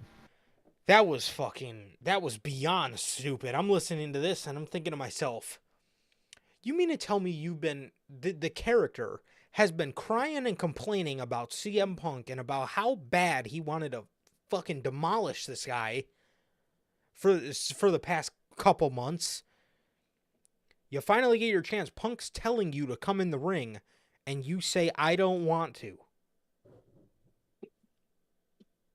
What? Idiotic. I mean, who the fuck wrote that? I mean, come on, man. He says this is a big money match and Green Bay is not the place. Again, this is a blood feud. Why are we worried about what fucking town we're in? Exactly. You're not getting a fucking title match here where you want the moment to be in a fucking real location. You want to kill the guy. Just go kill the guy. I don't understand. Drew says, Punk goes to go after Drew, and he's getting held back by referees as Drew McIntyre is saying, come on, Punk, fight through. Fight through. As Punk's trying to fucking weasel his way through the referees. Drew then says, you know what I always need in these situations? Family. As he grabs the bracelet out of his pocket and holds it up. And Punk's getting more pissed, and he's getting more pissed. Adam Pearce then comes out. And he says that Drew is not telling Punk the whole story. He says he confirms that the match is on for SummerSlam. But if they lay a finger on each other, whoever does it first are getting suspended, and the match is off. He then says, the other thing I have is a referee problem, as in the middle of him saying problem, Rollins' music hit. Nice production blunder there. Rollins comes out and he says there is only one man who thrives off chaos and one man who wants to see Drew McIntyre and CM Punk be put in their place. And that man is a visionary. He's a revolutionary. He is Seth fucking Rollins. Can't wait for Netflix. Oh, dude. Yes. So then he, declared that he is the special guest referee. Obviously, that happened a bit too soon. I think Adam Pearce could have at least finished saying problem before his music hit. But whatever. We all knew this was coming anyway. I guess it's not the biggest deal in the world, but yeah, a lot of the McIntyre part of the promo, I was kind of like, and you would think if the roles were reversed, it may have looked a little better if Punk would have been in the role of like not wanting to touch Drew, because Punk's actually the one who's coherently listening to Adam Pearce, as where Drew should be the one just thinking off rage and emotion and just wanting to kill this guy. But then Adam Pearce steps in and says, look, if you hit him, none of this is happening and you're getting suspended. So again, if you guys even fucking put a finger on each other, the match is off. And you could have had Punk be the guy who's actually processing this because he wants to get his hands on, Drew. So, I don't know, but the whole I didn't want to thing, I don't know why that was decided to be put in that promo, but it just came off so fucking stupid to me. It really, really did. Oh no, it's a very fucking stupid line. And they really should have went throughout this whole feud very differently, in my opinion. I think they did a little too much and just oversaturated the whole thing, man. And it's good. It's good. I just think they just did too much to build to this moment. And I mean, how are you not on Drew's side, bro? You know what I mean? So I don't know, man. It's weird. But it's all right, man. Yeah. Yeah, it is a good feud, man. It really is. It's one of the best WWE's done all year. But at the end of the day, if I'm putting my thinking cap on, I definitely would have done a lot of things about this feud a lot differently than what we've Yeah. gotten. Yeah. So definitely, man. And I know injuries had to play into all that too, but there's just different ways I think we could have went about this for sure. So, I think so. um.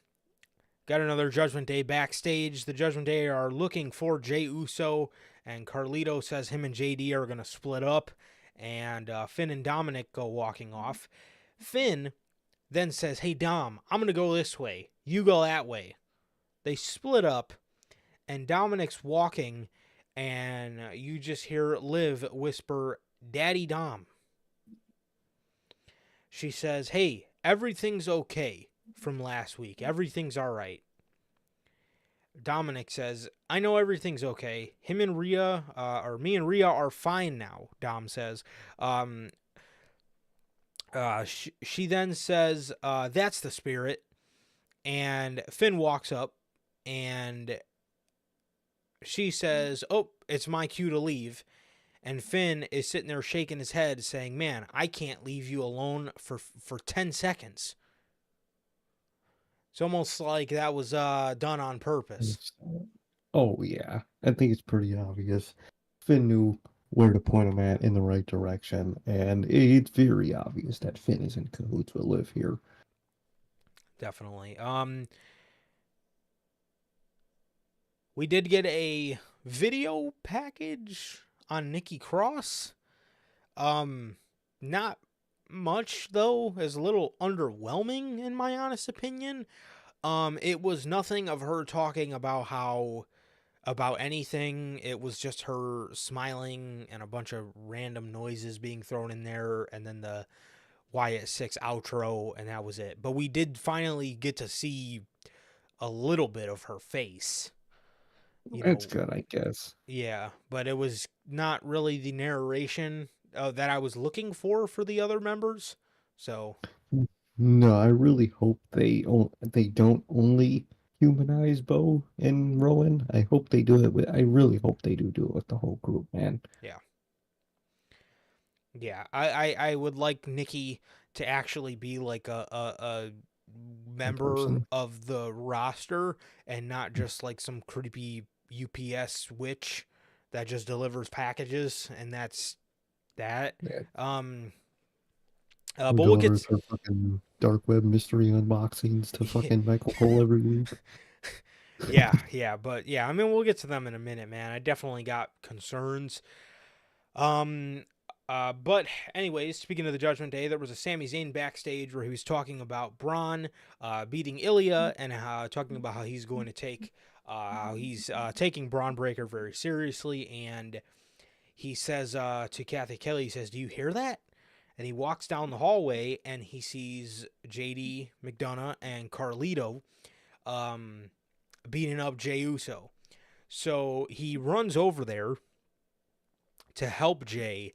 He slams JD McDonough down on a production crate. JD took an insane bump where it was loud. I mean, it was loud. It sounded like he clocked the shit out of that man off, bounced his head off the production crate, man. It looked good. It sounded great. And yeah, he slammed his it was a very good bump, and they chased JD McDonough and Carlito off, thus setting up the tag team match for later in the night. So yeah, Yeah, nice way to do it. And insane bump for JD, man. I hope, when Judgment Day, break up, or like parts of it break up, I hope they do right by JD after this. he's so fucking good. Ever since he came on the main roster, I was pumped for him to come on to the scene. I liked his character so much in NXT. I didn't even necessarily think that he, necessarily needed the Judgment Day, but No, I everybody don't think wanted, yeah, everybody wanted him in there, and that's what they ended up doing. Which again, it didn't end up bad, but I just, dude, he's always the guy to take all the bumps, and he is the, he's the butt of the joke. he's the bro of the jokes, man. He's the crash pad for the group. He's always taking the hard bumps, and I really hope they reward him, man, because he's so good. I mean, he's so fucking good, man. He really is, and I would really hate to see them not do anything with him after the Judgment Day type stuff, but we'll have to wait and see. But either way, if they do make some sort of new Judgment Day with him, Finn, and Liv or whatever, I would like to see him take on more of a serious role. I would really like to see that, and I hope they do that for him. Yeah, because I mean, dude, I've been saying it ever since the guy got called up in 2023, how fucking good he was, man. He's great. Oh, yeah. The Final Testament defeated Xavier Woods, Akira Tozawa, and Otis.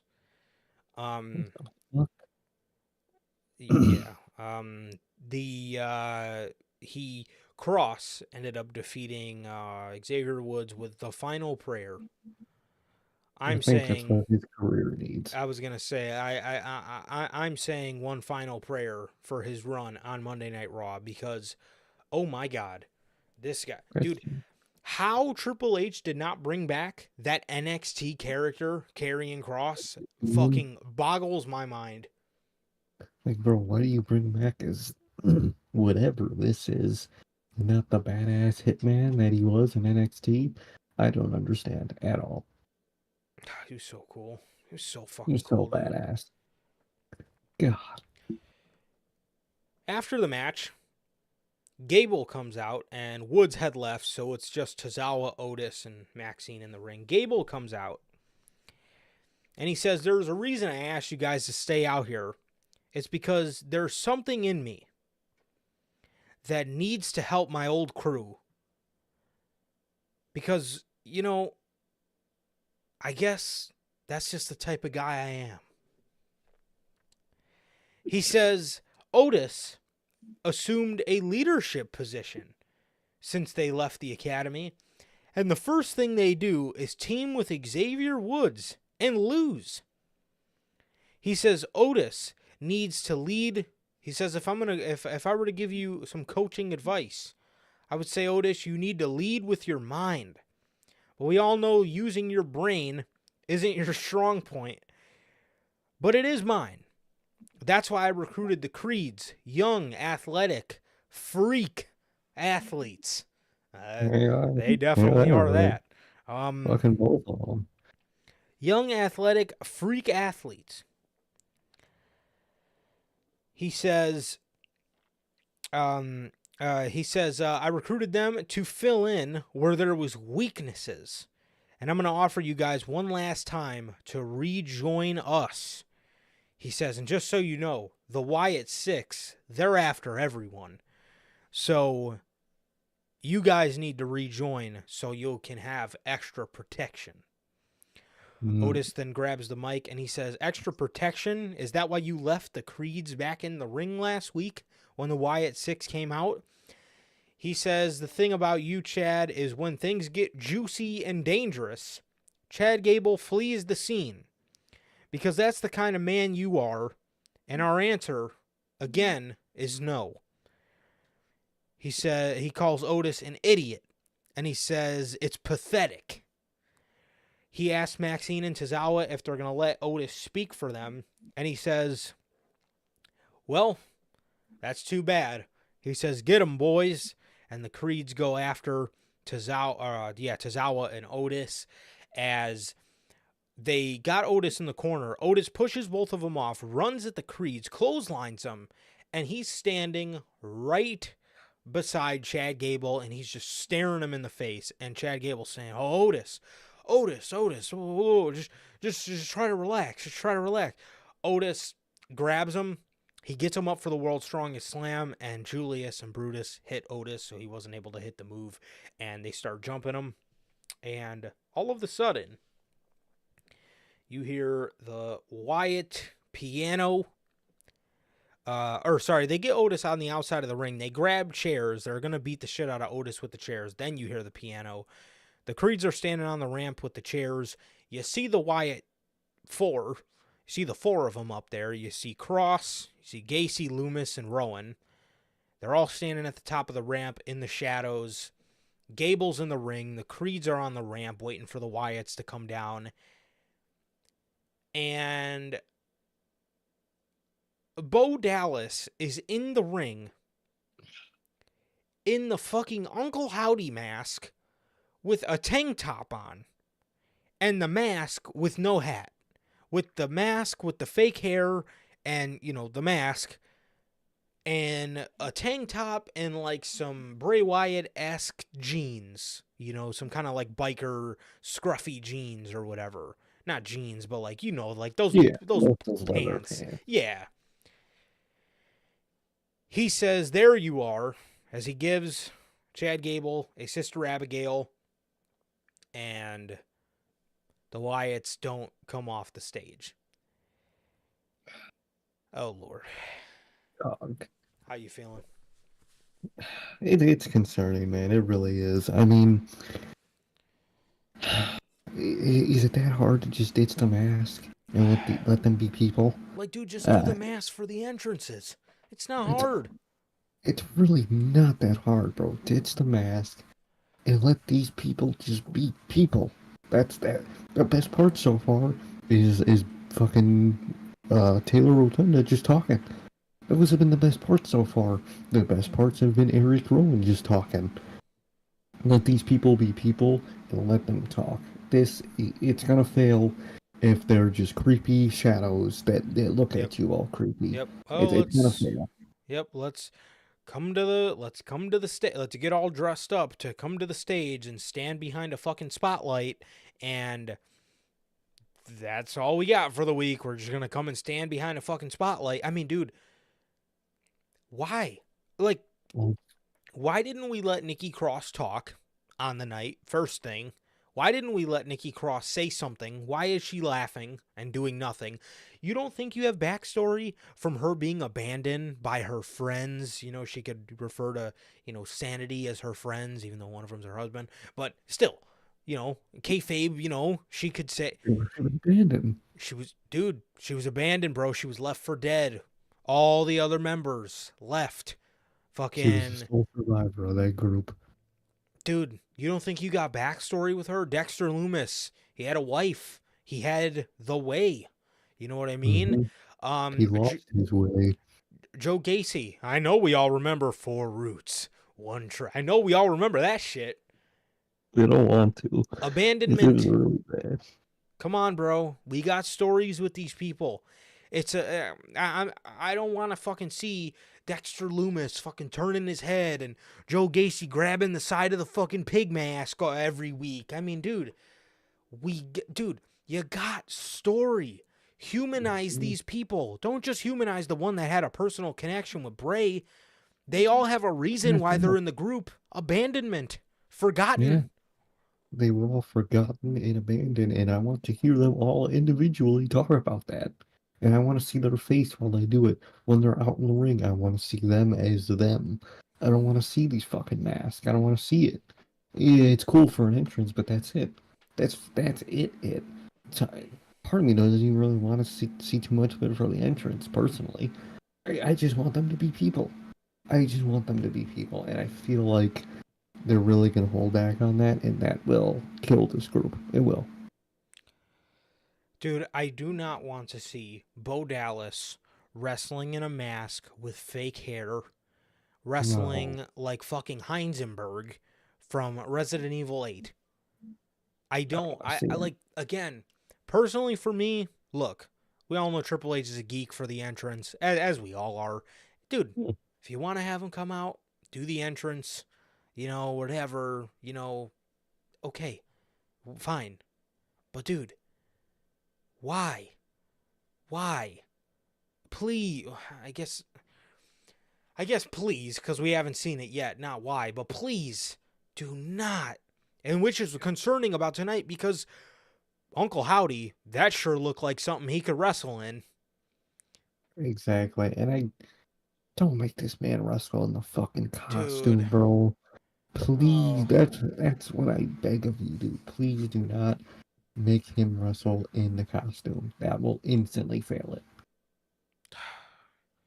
No more costumed wrestling, please. Dude, Please, for all of God. seriously, bro, do not have these fucking guys wrestling in costumes, man. Please, for the love of God, don't have them wrestle in costumes, dude. Um, we need to see, we need to see more. We need to see more. We need to see. And the other thing too. The reason I'm saying this, and again, I'm gonna be patient with this. I'm gonna try to be as patient with this. But my problem here, SummerSlam. SummerSlam is a week away. Are we not going to put Bo Dallas? It better be you, Bo Dallas, versus Chad Gable on SummerSlam. Are we not putting that on there? Because if that's the case, are you gonna debut the Wyatt Six on Raw? Way to make that not feel fucking special. I mean, Like, are we gonna wait a whole nother month for Bash in Berlin? I mean, when are we gonna debut these guys, man? I mean, and man, I'm scared. I'm very scared. I'm very scared. I swear to God, if I have to fucking see Joe Gacy wrestling in a fucking pig mask, I'm gonna kill myself. If I have to see Literally. Dexter Loomis running around with fake hair, fake blonde dreads, with a big ass beak, then I mean, Dude, I don't want to see these fucking costumes. I want to see the people. I want to see these people, dude. That's and their dude. Especially when they have great looks without these costumes. They all look badass individually. But he's got the clear aviators, his one earring. He looks dope. He does. He looks dope. Dexter Loomis, he got his cool ass tattoos and shit. All these people look good individually without Joe these fucking Gacy's got the hair in front of his face and like looks sick. uh, these people are sick. Let them be them, bro. Please. Yeah, and that's the thing that really concerns me, man. It really concerns me because I, man, I don't know. I don't know. I just see, and the other thing too, can we see them fight? Yeah. Please, dude, you've had Do 2 weeks something. in a row now where they could have came down and laid out Just be the Creed brothers, or if you, dude, you want to have them beat up security all the time? Can we see them beat somebody up? react. Can we Can we actually actually see them see do it? it? Instead of their music hits and it pans to fucking Michael Cole and two security guards are just knocked out over the table with no reaction, and then 5 minutes later after commercial they're just sitting there on their job like normal. Like, can we see them physically do something, please? This is a fucking shitty asylum movie over here where fucking everything interesting happens off camera. Yeah, I mean, man, I don't know. I don't know, Very dude. I do want, again, that's another concern of mine, man. I want to see them actually get physical. mm-hmm. Again, they all have it. They all can do. I mean, Rowan is. I mean, look at just look at the size on that guy. I mean, that's impressive enough. Dexter Loomis has a very cool and just very eerie and uncomfortable moveset. Exactly. Joe Gacy is a very crazy type character. Nikki Cross is a very crazy type character. Taylor Rotunda is very reminiscent of his brother. I mean, they all have cool intricacies about them, and it's not being See it. showcased. The only thing that's being showcased are fucking silhouettes. I mean, That's come it. on, man. All we see is just a silhouette every week. Let them be them, bro. Please, or else it's gonna fucking fail, dude. And this does not deserve to be fucking Dark Order 2.0. It does not. I don't know, man. I don't know. Very concerning, but hopefully sometime next week. I mean, it's gonna have to be next week. We get some sort of announcement with Chad Gable and Uncle Howdy, because I'm telling you, if that moment is left off SummerSlam, and if they do it on Raw or make us wait a whole nother month till Berlin, man, it's very concerning as to again moving too fucking slow with the group. And It is. it's a problem, man. It's a problem, and it's beginning to get there. We've waited for long enough, man. We've waited for long enough, and and I don't think we're asking too much by the group debuted about a month ago, man. I don't think it's asking for much of us to fucking see these people without masks. At least, I just want to see them without masks, and I want to see them fight people. That's all I want. I want them just to be them. I want them to be people, not the fucking costume and silhouette. I don't know, man. I don't know, but got another Judgment Day backstage. Oh, sorry, no, we don't. We have Bronson Reed versus Pete Dunne. The match did not even get started because Sheamus came out and attacked both of them before the match started because of the what Pete did to him last week. So, cool, and I like that we actually are getting a story here with Pete Dunne. And good lord, what the fuck is Sheamus's theme song? That shit is so Man, ass, dude. horrible. It's a whole carton of ass, dude. He deserves better. His company, everyone in the roster deserves better from what those theme songs are. But I'm glad they're doing something with Pete Dunne every week. I like it. Absolutely.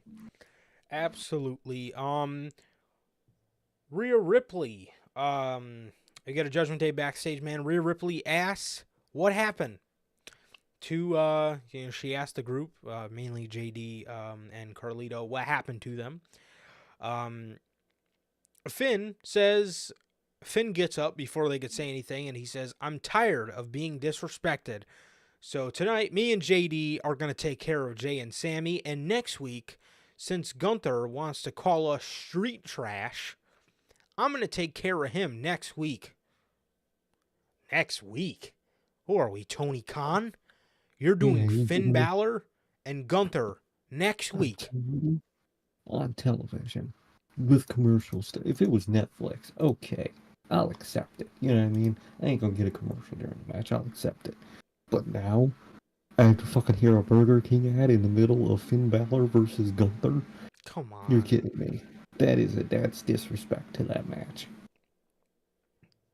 Why are we... Finn was just on an interview saying he wanted this match. And instead of building to it after Finn breaks away from the Judgment Day, doing solo Finn and solo Gunther, and besides, after the group breaks up, I'm assuming Finn's going to be the new leader of whatever new group he's got coming up with Morgan and JD McDonough, so what better than to have him shoot for the top? What better than to have him go for Gunther? And it's okay if he loses. Why the fuck are we doing this on Raw? It's a little Tony Khan-ish, man. It really is. Rhea asked where Dom was during the attack. And this fucking guy Carlito, sitting there all nonchalant, he goes, yeah, you should ask Liv. Nice going. You're not helping, dude. Nice fucking going. More hot water. Golly. He would be a horrible wingman, by the way. Oh, he'd be so bad. He would just sell you out so fast. Dude. It'd be insane. Rhea says, that's it. She grabs Dominic, and Dominic says, where are we going? And she says, to the ring. We come back from commercial, and Rhea tells Liv Morgan, if you want him, come get him. As she is, her music hits, and they're looking at the entranceway, and Liv says, hey guys, turn around. As she's standing in the tunnel in the crowd. She says, I'm not coming to the ring because unlike you, Rhea, I actually have self-control. She says she can't wait until SummerSlam. She says the reason she came out here in the first place is pretty obvious, and it's because she has feelings for Dom. And Daddy Dom has feelings for her as well. She says, and whether you like it or not, Rhea, you can't deny it. Because gorgeous men like Dominic don't go for girls that look like her. They go for girls that look like me. And she decides to give all the musty non-deodorant users in the audience a nice 360 look at all of her assets. And Yeah, I'm pretty sure she smelled all of wrestling fans' assets right in that moment. and man, if we thought they were, if the people that were around her, man, if we thought that hallway smelled bad because they were sweating at Survivor Series, I'm sure the motherfuckers in that crowd were sweating after they seen that. Okay. Bro, imagine that shit stunk in the winter. Imagine you're in the South in the summer. In the Imagine South, how that, in the summer, you just seen Liv Morgan do a 360 shot in front of you. I mean, I know they were sweating. I know dude. they were. It had to have smelled like the fuck. If they were able to rise the Titanic out of the ground with all the fish and people that were left on that boat, that's probably what that arena would have smelled like in that moment. I can only Fuck. imagine. Dude, you're in the southern heat at a wrestling show. Ooh, Oh, I can't imagine. rough, That dude. sounds like hell. Rough. Fucking hell. Absolutely rough. So, Rhea is, obviously upset, and she's getting in Dominic's face, even though he didn't do anything. Dominic,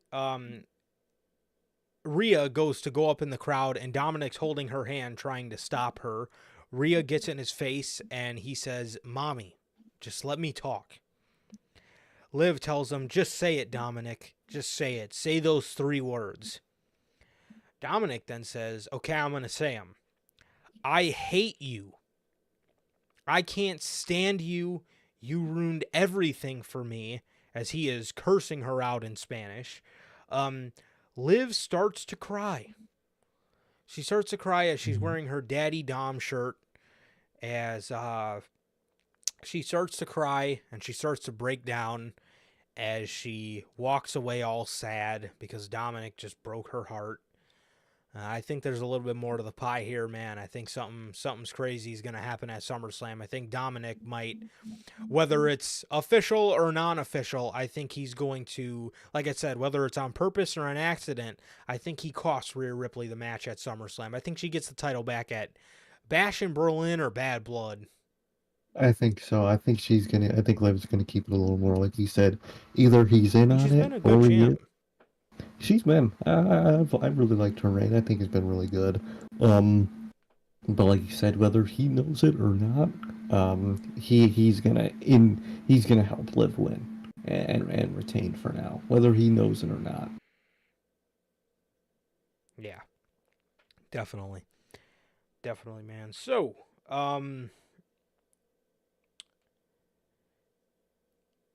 Liv walks away with her shoulders down, all sad. She walks away all sad, man. Rhea is smiling at Dominic, grabs his mullet, yanks his head back.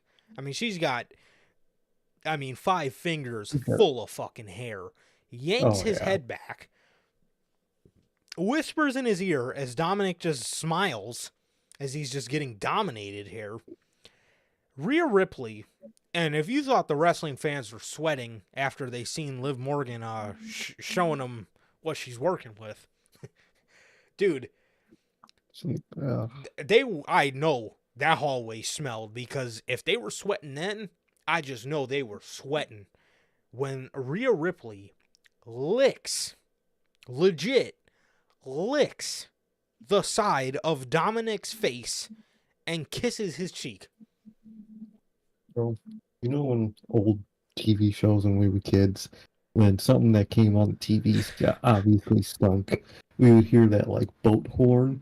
That's probably all you heard in that arena when that happened, was just a from the stank in that fucking place, Holy man. shit. It was probably insane. Like that moment, I was just looking at that like, what the fuck? This whole segment would have had me sweating too. But the difference between our group and majority of the people in the arena, we come with this stuff. Okay? This is deodorant.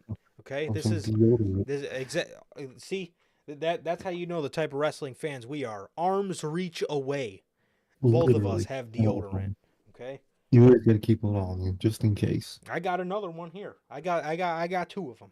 I got two of them sitting right here, man. So, I got a you whole know, bin of them there. I buy them in bulk. I fucking hate buying it, so I just buy that shit in bulk. I got yeah, fucking like 4 of them left in there. yeah, definitely. I probably should buy them in bulk. They are way too expensive for Oh fuck fucking one yeah. of them. You got to, bro. For shit like that, you gotta buy it in bulk. Which wrestling 100%. fans, you only think They don't buy they it at buy it in all. bulk. No, they don't buy it at all. The only thing they're buying in bulk is fucking Twinkies. is these shirts. Yeah.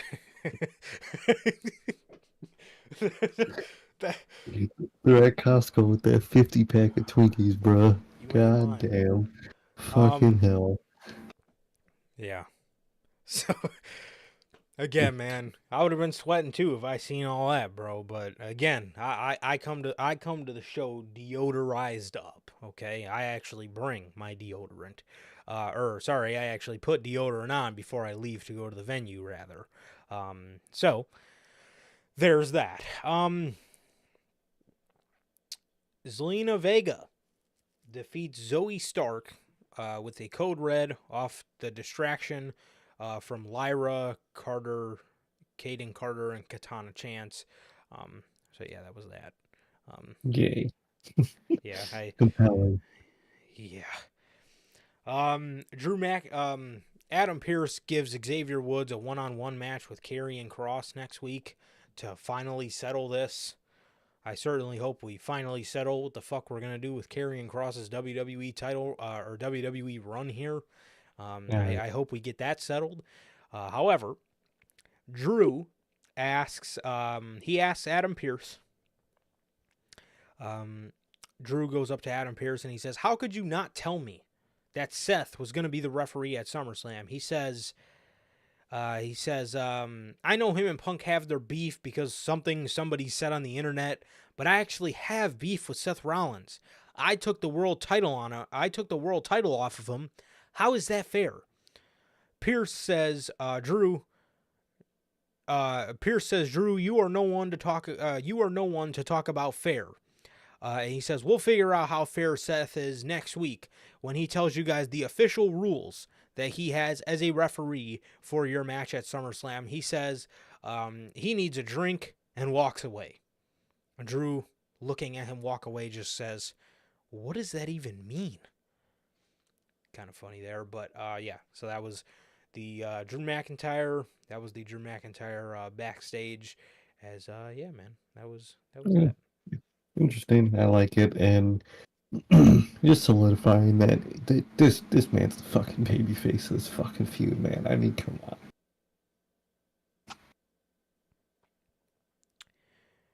Yes, sir.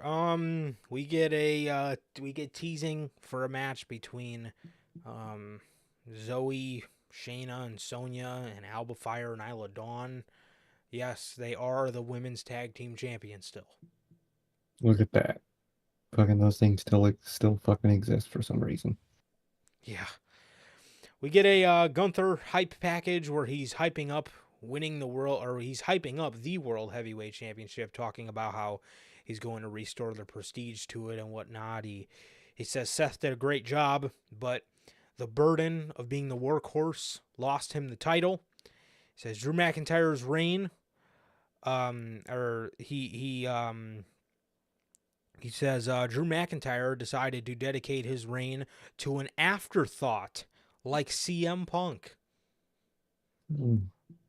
And Damian Priest's foundation is starting to crack, as he does not fit the role of the World Heavyweight Champion. He says he's going to restore. He's going to restore the prestige, and he's going to showcase the dominance and prestige that the championship desires. And that was that. So nice little video package here from Gunther, who should be in about 2 more Unscripteds, our new WWE World Heavyweight Champion. I hope so, because don't put money on that one, man. I might save you that one, but I'm like betting it. I house. like it. No, please don't. God no. Definitely. We have no clue how Triple H works, man. Yeah, probably win it at But SummerSlam next year. SummerSlam in 2 years, you get your moment, Drew. Fucking A. There we go. Or Gunther, whatever. But interesting, and I'm concerned for SummerSlam. I kind of am, but I'm excited nonetheless. They can do this again, man. They can do this again. I thought SummerSlam last year couldn't have flopped, and it did. Yeah, So you never know, you bro. never But I know. certainly fucking hope not, dude. No, I hope not. Um, Jay, Sammy and Jay, they did the crowd entrance. Why, I don't know. They did the crowd entrance though. Kind of Yeah, Save it for the pay-per-view, bro. Come on now. Sammy and Jay defeated the Judgment Day. JD was up on the top rope about to give Jay a superplex. Jay knocked him off the top rope, so he was kind of just standing in the corner. He turned around into a haluva kick. Sami Zayn hit the ropes, did a dive onto Finn Balor on the outside, and as JD was laying down because he got haluva kicked, Uso splash, and they won. They beat the tag team champions in a random nothing encounter, and this is why I was saying I really hope they do end up doing something with JD McDonough, because why are you treating him like this and he's a champion? This is very unlike Triple H to have champions just out here fucking losing on TV for no fucking good reason. None. it doesn't even really have anything to do with the story they're telling. With the Judgment Day, this is kind of just a one-off. Get the Raw match, and Yeah. you're having them lose for some reason. Very, very nonsensical. It is. It is, and again. It just made me. I was just sitting there like, wow. Did these guys really just did they really just fucking have these guys just lose clean on? Did they really just have these guys lose clean right here on television for no good reason? Just clean as a whistle. Just beat the fucking tag team champions Jey Uso and Sami Zayn when Braun Breaker comes out after the match and spears Sami Zayn and then just runs out of the ring. I don't know why you couldn't have had Braun cost them the match, or get Judgment Day disqualified. I mean, Sammy and Jay still could have won, but it could have been Yeah, because Braun Breaker caused the disqualification.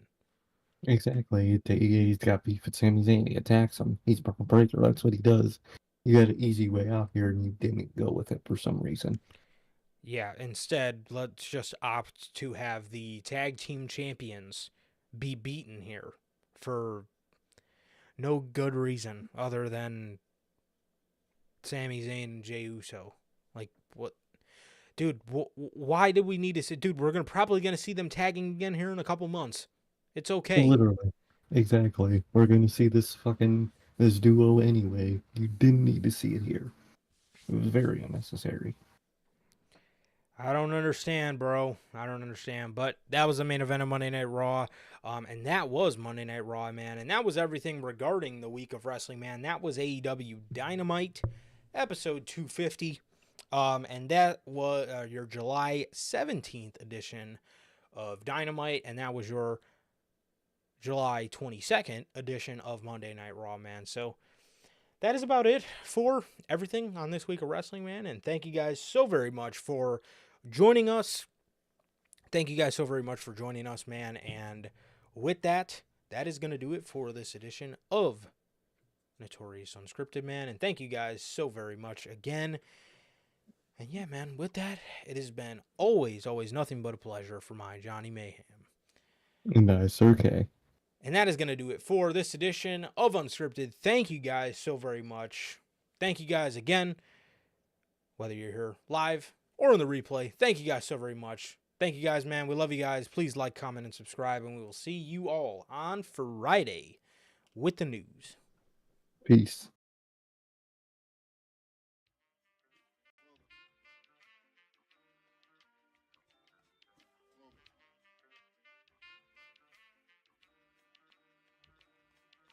I used to get deals on the bitch. Now I throw shields on the dick. to stop me from that HIV shit. And niggas know they soft like a Twinkie fillin', playing the villain, prepare for this rap killing. Biggie Smalls is the illest. Your style is played out like Arnold, and that's what you talking about, Willis. The thrill is gone, the black Frank White is here to excite and throw dick to dice. Bitches are like I'm brainless, guns are like I'm stainless steel. I want the fucking fortune like the wheel. I squeeze cats till my clips is empty, don't tempt me. You don't want the fuck Here I am, I'll be damned if this ain't some shit. Time to spread the butter lyrics over harmony grip. It's the Mood Killer Death Trap. Yes, I'm a jet black ninja. Coming where you rest at, surrender. Step inside the ring, use the #1 contender. Looking cold booty like your pussy in December. Nigga, stop bitching, button up your lippin'. From method, all you gettin' is a can of ass whipping. Hey, I be kicking. You, son, you doing all the yapping, acting as if it can't happen. Your frontin' got me mad enough to touch something.